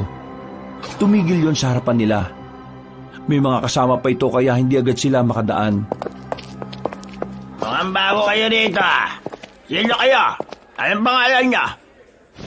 Total bago kayo dito. Inumin niyo tong alak na ito. Ito ay bagong timpla lang sa kabilang tribo. Pinagalong ubas at dugo ng taong buntis. Nang marinig nilang dalawa ang sinabi ng lalaki, umarangkada na naman ang kanilang kaba. Batid nila kapag tinanggihan nila yon ay maaring magduda yun sa kanila. Tiningnan nila ang mga kasama ng lalaki. Masama ang tingin sa kanila ng mga yon. Kaya naman, kahit na alam nilang hindi nila kakayaning uminom ng dugo ng tao, ginawa nila yon dahil kailangan. Kinuha nila ang baso at uminom sila. Tigkalahating baso sila pero pinilit nilang inumin. Umalis sa mga aswang na patawa-tawa pa. Nang masigurong wala na mga yon, pumasok sila sa isang bakanting silid at doon isinuka ang kanilang ininom. Hindi nila masikmura na uminom sila ng dugo ng tao. Kung pwede nga lang nilang dukutin palabas ang ininom, ay gagawin nila. Pulang-pula ang mukha ng dalawa dahil doon. Pero kahit na ganon, malaki na rin ang pasasalamat nila dahil nagawa nilang lampasan yon. Pre, pakiramdam ko kapag tumagal pa tayo rito, magiging aswang na rin tayo eh. Kaya nga kailangan na natin makalabas dito. Hindi rin tayo pwedeng abutin ng gabi rito. Eh kung balikan na natin sila Aling Demetria, baka matulungan nila tayo makatakas dito. Yun nga din ang naiisip ko eh. Tara na! Nang mahimasmasan na ang dalawa, hinanap na nila ulit ang tinatawag na restaurant ng mga aswang. Hindi nagtagal ay nakita na rin naman nila yon. Kita nilang abala sila Valeria sa kakaluto sa loob ng kusina. Sumimpli lang sila ng lapit doon. Agad din naman silang nilapitan ni Valeria. Anong ginagawa niyo dito? Di ba ang sabi namin umalis na kayo? Paano kami makakalis dito sa lugar na ito? Inakasarado na yung dinaanan namin kanina. Valeria, kami na muna ni Isabel ang bahala rito sa kusina. Samahan mo sila at dalhin mo sila sa isa pang lagusan. Kaya ba nila sinarado yung dinaanan namin kasi alam nilang may nakapasok na ibang tao? Hinaan mo lang ang boses mo. Nakikita mo ang lahat ng mga kumakain na yan. Lahat yan naswang. Kapag narinig ka niyan, tapos kayo. Tara, sumama na kayo sa akin. Kahit na papaano, nagkaroon ng pag-asa ang dalawang binata. Sinundan nila ang dalaga. Kaswal lang silang naglalakad sa mahabang pasilyo. Lahat ng nakakasalubong nila ay binabati ni Valeria. Sa tagal ba naman kasi ng babae sa lugar na yon, hindi na rin nakakapagtaka na maraming aswang na rin ang nakakakilala rito. Dito na muna kayo. Delikado sa labas. Ha? Bakit? Sino ba yung nakakasalubong natin? Si Loresca. Loresca? Babae ba yun? Matandang lalaki yung nasa labas ah. Hindi porke Loresca babae na. Loresca ang pagkakakilala sa kanya ng lahat ng aswang, kaya yun ang tawag sa kanya. Siya ang pinuno ng mga aswang sa probinsyang ito. Siya ang punot dulo ng lahat ng ito. Hindi niya kayo pwede makita. Sa lahat ng aswang na narito, siya lang ang may pang-amoy. Magaling din siyang kumilatis. Matanong ko lang. Bakit ba karamihan sa mga aswang dito walang pang-amoy? Sumpa yun sa kanila. Natanging si Loresca lang ang nakaligtas sa sumpang yun. Hanip, may sumpa-sumpa rin pala sa ganito? Huwag na muna kayong magsalita. Malapit na sila. Sandaling itinikom ng dalawa ang kanilang bibig. Palakas ng palakas ang tibok ng kanilang puso. Pakiramdam nila ay nakasilip sila sa impyerno na anumang gawin nilang pagkakamali maaring ikapahamak nilang tatlo. Hindi sila makalabas sa kinalalagyan nila. Masyadong mahirap isugal ang sandaling yun para sa kanila. Ayon kasi kay Valeria, hindi sila makakalabas hanggat hindi nakakaalis ng underground ang matandang si Loresca. Malakas daw kasi talaga ang pangamoy at baka rin may ibang magduda dahil hindi nga pamilyar ang mukha ng dalawang binata. Hindi pa ba tayo lalabas? Magtatatlong oras na tayo dito. Mag-aalas 5 na Hindi kami pwedeng gabihin. Mamili ka. Mananatili ka rito kahit gumabi o lalabas ka kagad kasi may posibilidad na mahuli kayo ng mga aswang. Nandito pa si Loresca. Hayaan na muna natin siyang umalis bago kayo lumabas. Anong oras naman ba siya aalis? May kasama kasi kaming naghihintay sa amin eh. Hindi makakawi hanggat wala kami. Baka ano pa mangyari sa kanya sa gubat kapag kumagat na ang dilim. Hindi ko rin alam. Hindi naman pare-pareho. Paano naman natin malalaman na nakalis na pala siya? Maya-maya lalabas ako dito. Kayo naman, mananatili lang kayo rito. Huwag kayong aalis kahit na anong mangyari, ha? Naintindihan niyo ba ako? Tumango na lamang ang dalawang lalaki. Maya-maya pa, iniwan na nga sila ni Valeria. Mas kinakabahan ng dalawa dahil sa ideyang baka bigla na lang may pumasok na aswang sa kinalalagyan nila. Todo dasal ang kanilang ginawa. Pero nakahinga naman sila ng maluwag nang magbalik na sa kanila ang dalaga. Kailangan na natin makalis dito. Umalis na si Loresca. Madilim na ba sa labas? Oo, gabi na. Naku naman. Ano ba? Magrereklamo ka na lang ba o sasama na kayo sa akin paalis? Tara na, ang mahalaga makaalis na tayo rito. Naglakad sila ulit ng normal. Sa puntong ito ay wala na silang nakakasalubong na aswang. Nang malapit-lapit na sila sa lagusan, nakita nilang may dalawang lalaking bantay sa gilid. Kinakabahan na naman si Badger. Kung siya lang kasi, ay kaya niyang itago ang kaba niya. Pero nababahala siya para kay Ingo. Dumiretso lang kayo. Huwag niyo silang papansinin. Kumilos lang kayo na parang kagaya ng aswang. Sinunod nila ang sinabi ni Valeria. Maya-maya lang ay nalagpasan na rin nila yun. At nakaakyat na sila ng hagdanan. Binilisan nila ang paglalakad nang makalabas na sila roon. Oh, nandito. Bilisan niyo. Umalis na kayo. Teka. Saan ang direksyon para madali kami makaalis dito sa bundok na ito? Diretsuhin niyo lang to. Sabay kumaliwa kayo kapag nakita niyo yung puno ng nara. Huwag kayong kakanan. Doon dumadaan ang mga aswang na papunta sa restaurant namin. Paano naman yung isa namin kasama? Kayo na bahalang humanap sa kanya. Kailangan ko nang bumalik. Hindi ako pwede magtagal dito sa labas. Nagmamadali nang umalis ang babaeng si Valeria. Napapailing na lamang si Badger. Mangangapa na naman kasi sila kung saan nila hahanapin ang kanilang kaibigan na si Franco. Pero sinunod nila ang sinabing direksyon ni Valeria. Dumiretso sila hanggang sa makita na nga nila ang puno ng nara.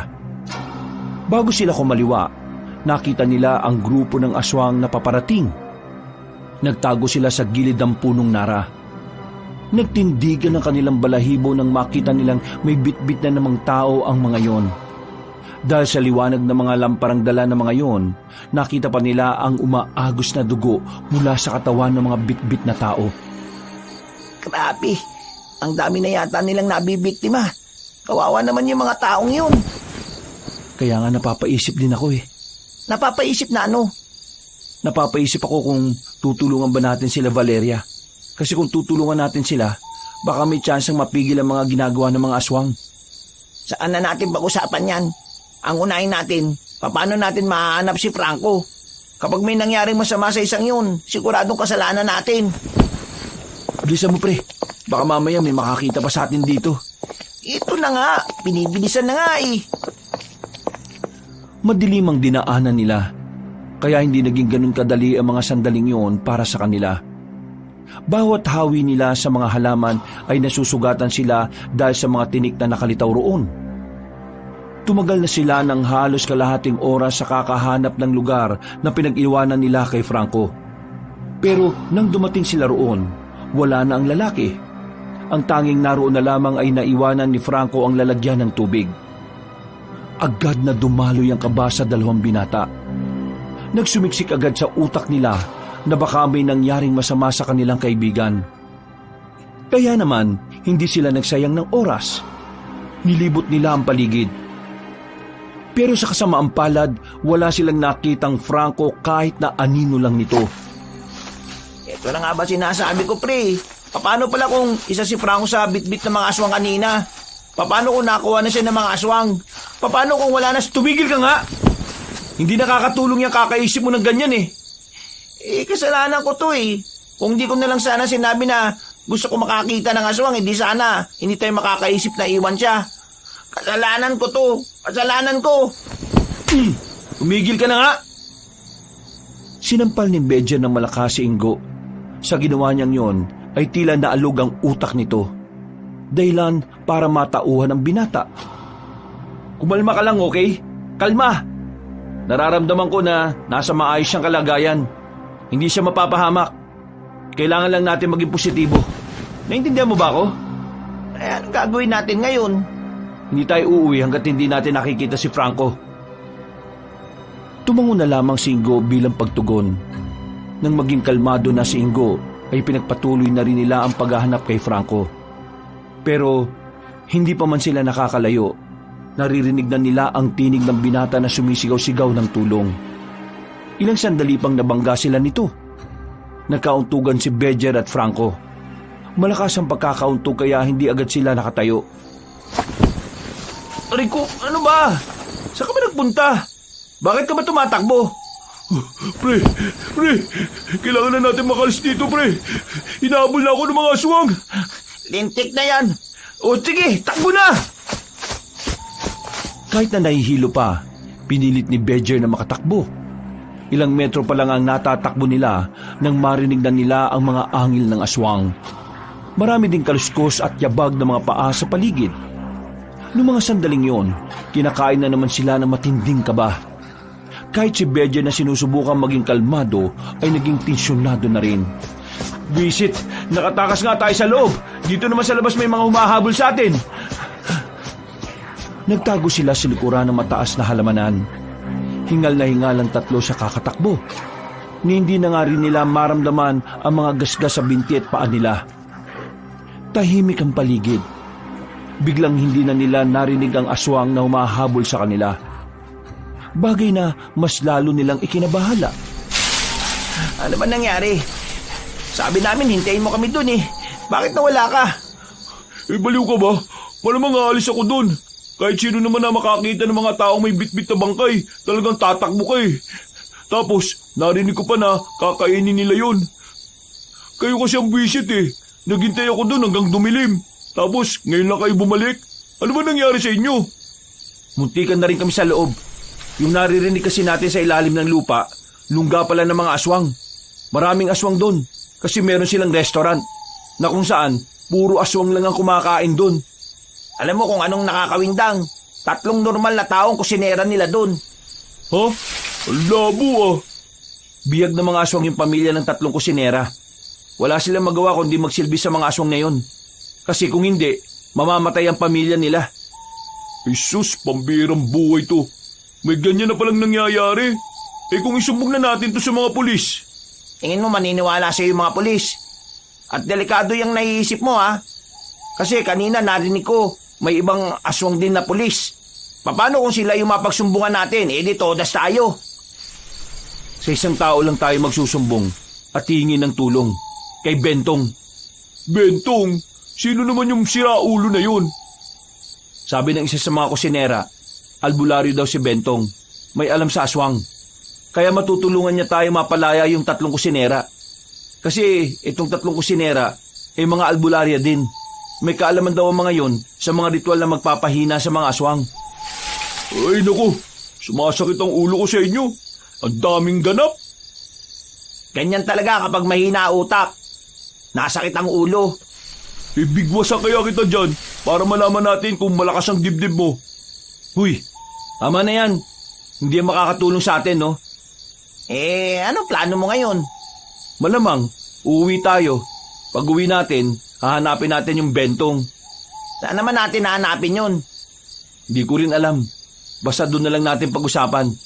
Isipin na muna natin kung paano tayo makakalis dito. Huminga ng malalim si Badger. Pinasadahan niya ng tingin ng madilim na paligid. Nakikiramdam sila.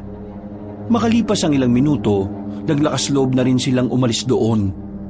Kinailangan nilang maglakad dahil maaari silang makalika ng ingay kung tatakbo sila. Hindi pa sila nakakalayo, pero biglang narinig na naman nila ang hangin ng mga aswang. Kanya-kanya na silang tago sa gilid. Napahiwalay sa kanila si Ingo. Maya-maya pa, nakita na lang nila na dumaan na ang mga aswang. Mabuti na lamang na walang pang-amoy ang mga yon, kaya nahirapan silang matagpuan ng mga aswang. Nang makalagpas na ang mga aswang, tumakbo na sila paalis. Ang kaso nga lang, sa hindi inaasahang pagkakataon, sumabit pa ang short ni Franco sa nakausling sanga. Dahil doon, nakagawa siya ng ingay. Ang tanga mo naman, pre. Nakakainis ka naman. Yung dilim-dilim eh. Hindi ko naman nakita. Uburin mo na yan, bilisan mo! Ano ko ba rin? Mahal bili ko rito. Mahirap tanggalin. Hubarin mo na yan, pambira ka naman oh. Dahil walang balak si Franco na hubarin ang short na yon, ay si Ingo at Badger na lamang mismo ang nagalis nun. Agad silang tumakbo habang hawak-hawak ni Franco ang brief nito dahil maluwag ang garter. Mga buwisit kayo. Hindi ako makatakbo na maayos eh. Eh bakit ba kasi ang luwag-luwag ng brick mo? Mamili ka. Tatakbo ka ng ganyan o mahuli ka ng mga aswang. Aray! Oh, ano nangyari? Dumiretso lang kayo. Okay lang ako. Palakas ng palakas sa mga angil ng mga aswang ng mga sandaling yon. Kaya naman pinilit na rin makatakbo ni Badger kahit na meron siyang natapakang matulis na bagay. Dahilan para maging duguan ng paa niya. Lintik naman to. Hindi kasi nag-iingat eh. Mamaya ka na mag-sermon. Putik naman oh. Hindi nagtagal, nakita na rin nila ang kalsada. Mas binilisan pa nila ang kanilang pagtakbo. Nang marating na nila yon, napansin nilang hindi na sumusunod ang mga aswang sa kanila. Sinamantala na nila ang pagkakataon. Kumaripas pa sila ng kumaripas. Nang medyo malayo na sila roon, ay tumigil na muna sila sa gilid ng kalsada. Pre, ayos ka lang? Oh, ayos lang ako. Masakit lang ng kaunti. May natapakan yata akong bote kanina eh. Ako hindi ayos. Nahahamugan na itong betlog ko eh. Wala na ba yung mga aswang?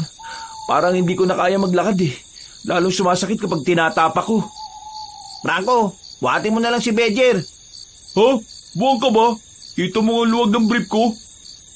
Buhatin mo na si Badger. Ako nang hawak sa brief mo para hindi malaglag. Wag na. Magpahinga na lang muna tayo. Maya-maya eh, kaya ko na ulit maglakad.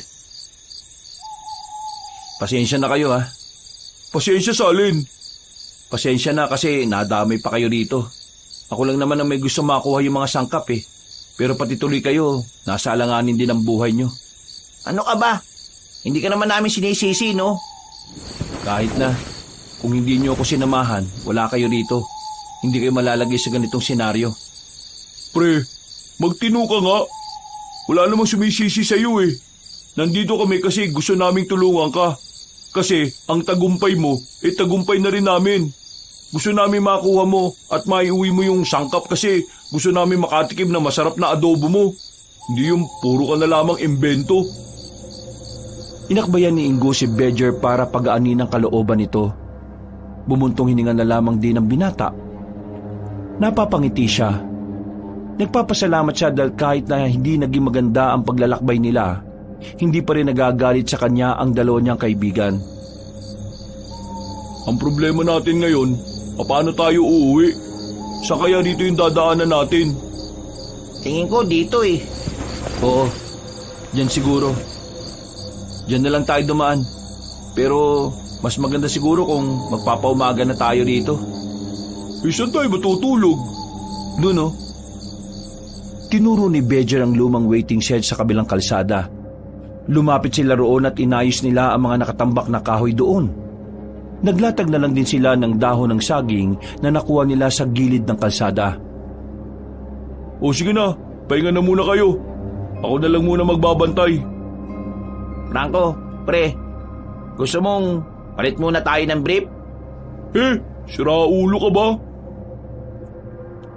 Nanahimik na lamang sila noong mga sandaling yon. Sinamantala nila ang katahimikan ng gabi para magpahinga. Pero kahit na anong gawin nila, hindi pa rin sila makatulog. Hindi sila komportable sa lugar. Pre, kumusta yung sugat mo? Masakit pa rin, pero buti tumigil na sa paglabas ng dugo. Kung hindi mo pa rin kayang maglakad mamaya, ipapasa na lang kita ah. Basta, pairam ng short mo ah. Loko, di ako naman yung nakabrief lang. Alauna na ng madaling araw noon, hindi pa rin nawawala ang kaba nila sa dibdib. Nakakadagdag pa sa pananayo ng kanilang balahibo ay ang malamig na simoy ng hangin. Pero wala silang magawa. Hinintay na lang talaga nilang sumapit ang kinaumagahan, saka pa lang sila nagkaroon ng lakas ng loob umalis. Sa kanilang paglalakad, may tricycle silang nasakyan. Naawa sa kanila ang driver nang malaman na sugatan si Bedger. At nang makitang walang short si Franco. Mga bandang 8:00 ng umaga, nakabalik na rin sila ng kanilang baryo. Agad silang nagtungo sa bahay ni Bedger para makapagpalit ng suot. Nilinisan na rin nila ang kanilang mga sugat, lalong-lalo na ang kay Bedger. Pagsapit ng tanghali, biglang sumakit ang paa ni Bedger, pero sakto naman na napadaan sa bahay niya si Mang Ben. Nalaman na meron siyang sugat sa paa. Bukod pa rito, nilalagnat na rin si Bedger.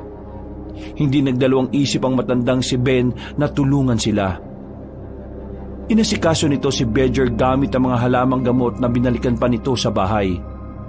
Nagtataka nga sila nung oras na yon kung bakit parang mahusay na manggagamot si Mang Ben. Samantalang ang pagkakaalam lang naman nila ay masarap itong magluto. Dakong 12:00, naging maayos na rin ang pakiramdam ni Bedger. Namamangha si Bedger para kasing may himalang nangyaring nawala na ang lagnat niya. At hindi na rin masakit ang sugat niya sa paa. Naitutukod na nga rin niya ang kanyang paa. Mang Ben, maraming salamat ha. Ang galing mo. Nawala agad yung kirot ng paa ko. Pero, doktor ka ba? Bakit may alam ka sa ganito? Oo nga, iba kilos mo eh. Marunong ka, Mang Ben. Mang Ben, albularyo ka ba? Kasi ganyan na ganyan yung mga albularyo na napapanood ko sa pelikula eh. Ako? Albularyo? Bakit ko kailangang sagutin ang mga talong na yan? Hindi mo naman kasi kailangan sagutin. Namanghalang kami sa'yo. Hindi ka lang pala magaling magluto, magaling ka rin manggamot. At saka, kung albularyo ka kasi, itatanong sana namin kung may kilala kang Mang Bentong. Nang sabihin ni Bedger ang pangalan na yon, ay nagbago ang reaksyon ng mukha ni Mang Ben. Sumeryoso ito bigla. Akala tuloy ng 3 binata ay meron silang nasabing hindi maganda. Mang Ben, bakit? Galit po ba kayo kasi tanong kami ng tanong? Hindi ako galit. Pero saan nyo naman nakuha yung pangalang Bentong? Nagkatinginan ng 3 magkakaibigan. Naguguluhan sila sa naging reaksyon sa kanila na matandang si Ben.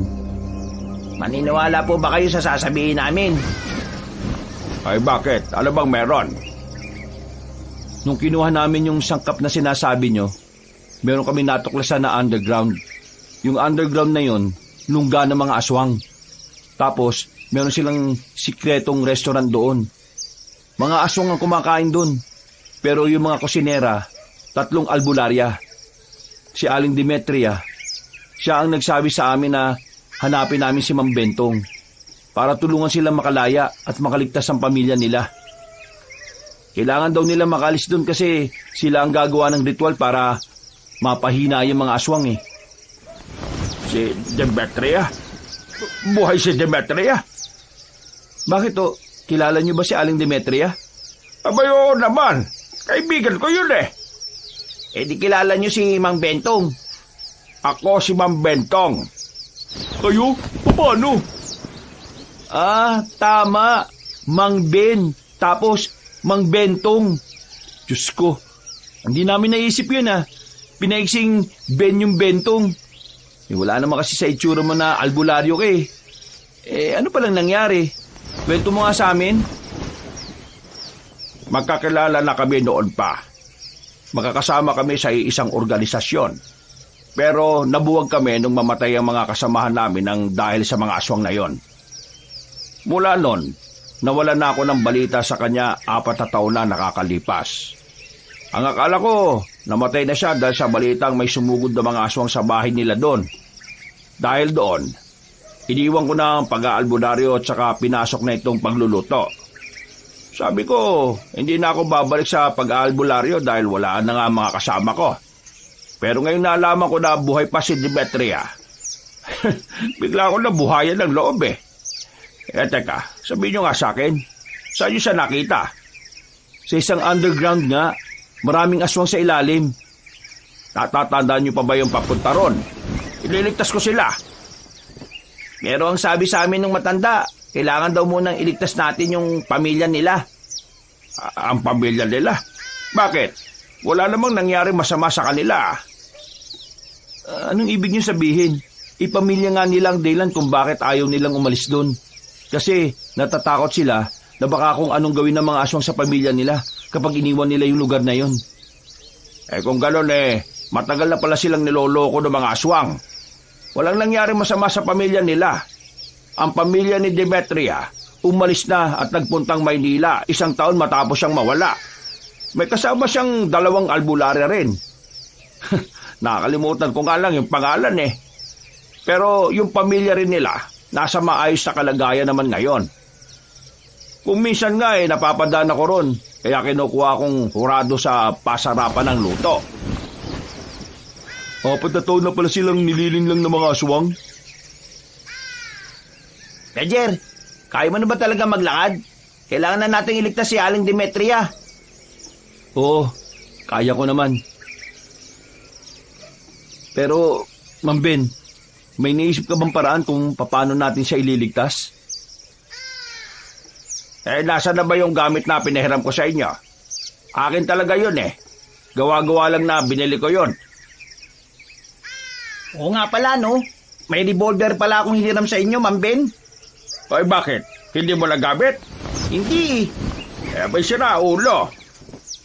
Hindi ko rin naman nagamit yung itak. Umiwas lang kami ng umiwas. Kapag gumawa pa kasi kami ng eksena, baka mas lalong hindi pa kami makalabas pa doon ng buhay. Mga iho, kung ayos lang sa inyo samahan nyo kung iligtas sila Demetria. Wala akong ibang maasahan sa bagay na ito kundi kayo lang na nakakaalam. O sige, sama ako. Nandyan na yan eh. Wala naman akong ginagawa sa buhay. Ako rin. Naawa ko sa kanila eh. Dapat matapos na yung pangaalipin sa kanila ng mga aswang. Ikaw? Matapos ng mga nangyari, hindi ko alam kung sasama pa ako. Muntik-muntikan na ako mamatay eh. Mas maganda na sigurong huwag ka na nga sumama. Delikado talaga eh. Oo, doon ka na lang sa inyo. Matulog ka na lang. Hindi ka ba nahihiya? Itong 2 kaibigan mo sasama tapos ikaw hindi. Bakit naman ako mahihiya? May masama ba kung iisipin mo yung kapakanan mo? Wala. Pero wala ring masama kung sasama ka. Kasi sa oras na mapalaya natin si Demetria, mapipigilan niya ang pag-asip ng lagim ng mga aswang. Naisip mo ba yon? Kumakamot na lamang sa ulo ang binatang si Franco.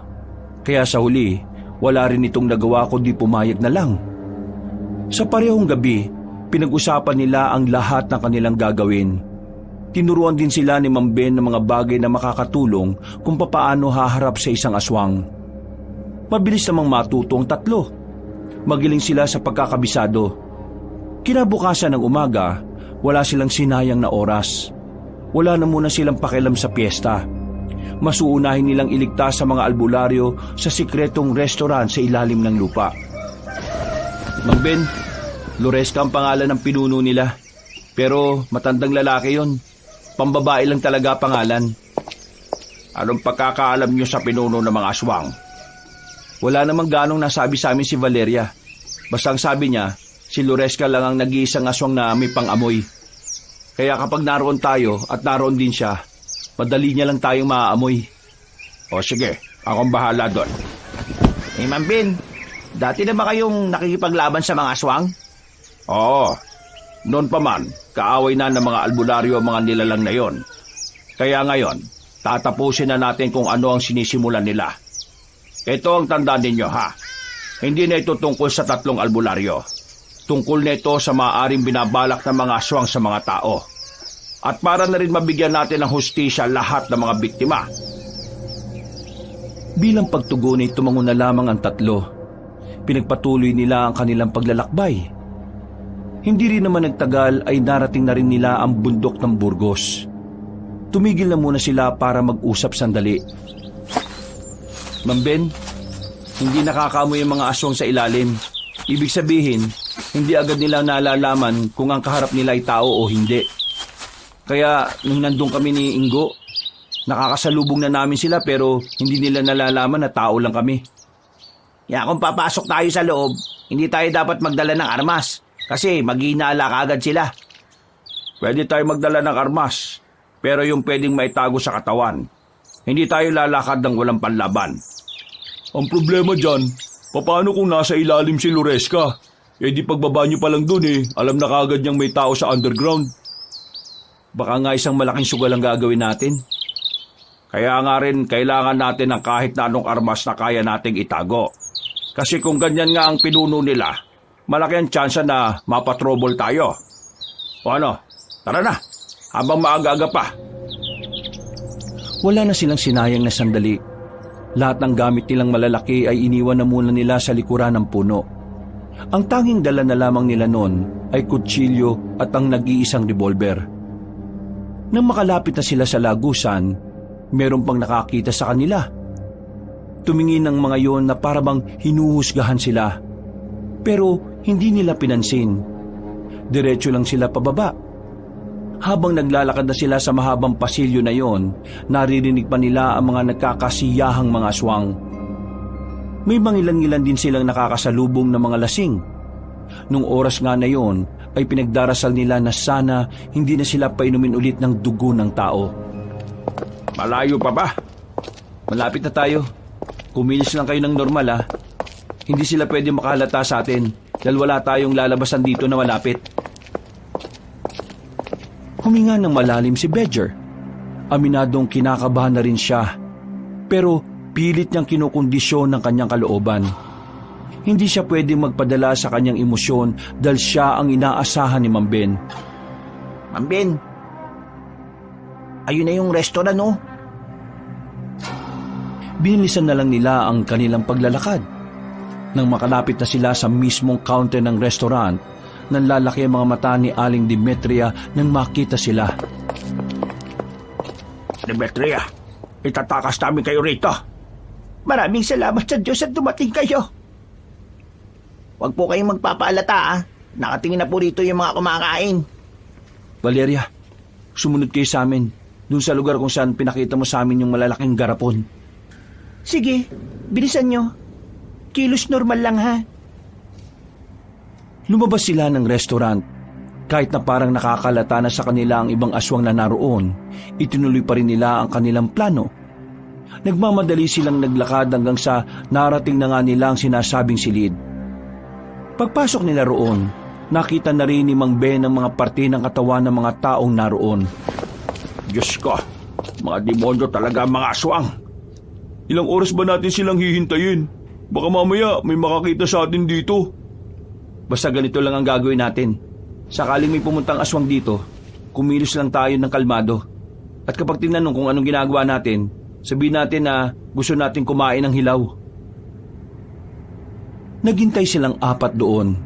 Pero 20 minutos na ang nakalilipas, hindi pa rin sila sinisipot ng 3 albularya. Nag-alala na si Badger na baka kung ano nang nangyari sa mga yon. Pero nakahinga lang sila ng maluwag nang pumasok na rin ang mga yon sa loob ng silid. Hindi tayo lalabas dito. Doon tayo dadaan. Merong daanan dyan patungo sa kabilang pasilyo. Kakaunting aswang lang ang dumaraan doon kaya mas ligtas doon. Samantalayin na natin ang pagkakataon na wala si Loresca. Unahan mo, Ingo. Ako na rito sa likuran. Alright, walang problema. Maingat silang lumabas sa silid na yon. Kahit na kinakabahan, kinailangan pa rin nilang maglakad ng normal. Pero nang malapit na silang makalabas, bigla na lamang nakalata ang isang aswang. Napansin kasi ng aswang si Franco na tingin ng tingin. Maya-maya pa, umalulong na ang mga aswang na iyon, dahilan para tuluyan ng maalarma ang mga nilalang. Wala silang sinayang na pagkakataon, mabilis silang nakalabas doon. Tuluyan na silang nakaalis at nakarating sa bahay ni Mang Ben. Bentong, kailangan na namin simulan ng ritual. Ang mga aswang na naroon ay mga dating tao. Isinumpa lang sila ni Loresca kaya nagkaganon sila. Bigyan mo lang ako ng gamit. Ibabalik namin sa dati ang mga biktima ni Loresca. Aalis kami rito sa bahay ko. Ililigaw namin ang mga aswang. Hindi sila maaaring mapunta rito dahil dito kayo magre-ritual. Kayo tatlo, sumama kayo sa akin. Babalikan natin sila. Samantalayin natin na tirik ang araw. Mas mahina sila sa ganitong oras. May alam akong paraan para makalabang tayo sa laban. Ngumiti ng nakakaloko matandang lalaki. Nang makalis na sila ng bahay, sinimulan na rin ng 3 albularyo ang kanilang isasagawang ritual. Habang silang 4 naman, tumungo na agad sila sa kagubatan. Inaabangan nila ang posibilidad na pagdating ng mga aswang, haharangin na nila yon para hindi makalapit pa sa baryo. Paano pala natin malalaman na tapos na yung ritual? May dala akong cellphone. Binigay ko ang numero ko sa kanila. Tatawag sila kapag ayos na. Pero kakayanin ba talaga natin ang mga aswang? Huwag kayo mag-alala. Meron akong dala-dala na kahinaan nila. Buong maghapon na silang naghintay doon, pero ang sabi ni Valeria sa kanila ay hindi pa rin natatapos ang ritual. Hindi nila inakala na ganun pala katagal yun na isagawa. Kaya naman, nababahala na rin sila dahil wala ng presensya ng araw, madilim na ang buong paligid. Hindi nagtagal, dumating na nga ang mga aswang. Naroon pa rin ang pinunong si Loresca. Ramdam nila ang galit nito sa kanila. Pumalibot naman sa kanila ang mga tauhan ng pinunong aswang. Akala mo ba matatalo mo ako? Ito lang katapat niya. At ano naman yung mga nasa garapon na yan? Gusto mong malaman? Amuin mo! Bigla-bigla na lang binasag ni Mang Ben ang garapon sa harapan ng mga aswang. Tila tuwang-tuwa pa ito ng mga sandaling yun. Nagawa pa talaga nitong ipaliwanag kung papaano niya nagawa ang bagay na yon. Ang garapon na yan ay ang inipong kong utot sa loob ng 4 na taon. May basbas yan ng pinakamalakas na albularyo ng Mindanao. Ang sino mang makakalanghap nito ay makakaramdam na matinding pagkahilo at paghihina. Ako lang ang hindi maapektuhan dahil utot ko yan. Nagkakamali ka yata ng pagkakaintindi sa kakayahan ko. Napansin na lamang ni Mang Ben na unti-unti nang napahiga ang mga aswang. Pagtingin naman niya sa 3 binata ay naapektuhan din pala ang mga yon. Pambira ka naman, Mang Ben. Pati kami apektado eh. Ay, oo nga pala. Nawala sa isip ko. Pero ayos na yan. Ang malaga, maglalaban kami nitong matandang to ng kami lang. Manda ka! Lumusob na si Mang Ben. Tinaga niya yon ng ilang beses. Pero nagagawa siyang ilagan ni Loresca. Nang mahawakan nito ang kanyang kamay, agad siya nitong hinila at binuhat. Binalibag siya sa lapag na parabang isa lang siyang papel. Tumama ang likod ni Mang Ben sa lapag. Pero sinubukan pa rin itong makabangon. Muli itong umatake. Pero sa puntong yon ay kamao na lamang ang gamit nito. Kaso nahawakan siya ulit ni Loresca. Napatingin si Mang Ben na makakuha ito ng tamang pagkakataon. Nasuntok niya sa mukha ang aswang. Nanggigigil ito sa kanya. Tuluyan ang pumangit ang itsura ni Loresco. Galit na galit ito habang nagpapalit yun ng anyo. Kinuha ulit ni Mang Ben ang itak. Tinaga niya yon pero agad ulit yung nakailag. Walang iya ka! Mailap ka pala talaga! Ang aswang naman ang umatake sa kanya. Hinuwakan siya sa damit. Akmang ililipad siya sa itaas pero sinuntok niya ang aswang sa pagitan ng hita. Nabitiwan siya agad nun. Namimilipit sa sakit ang aswang. Wisit ka! Bakit mo ako pinayagan?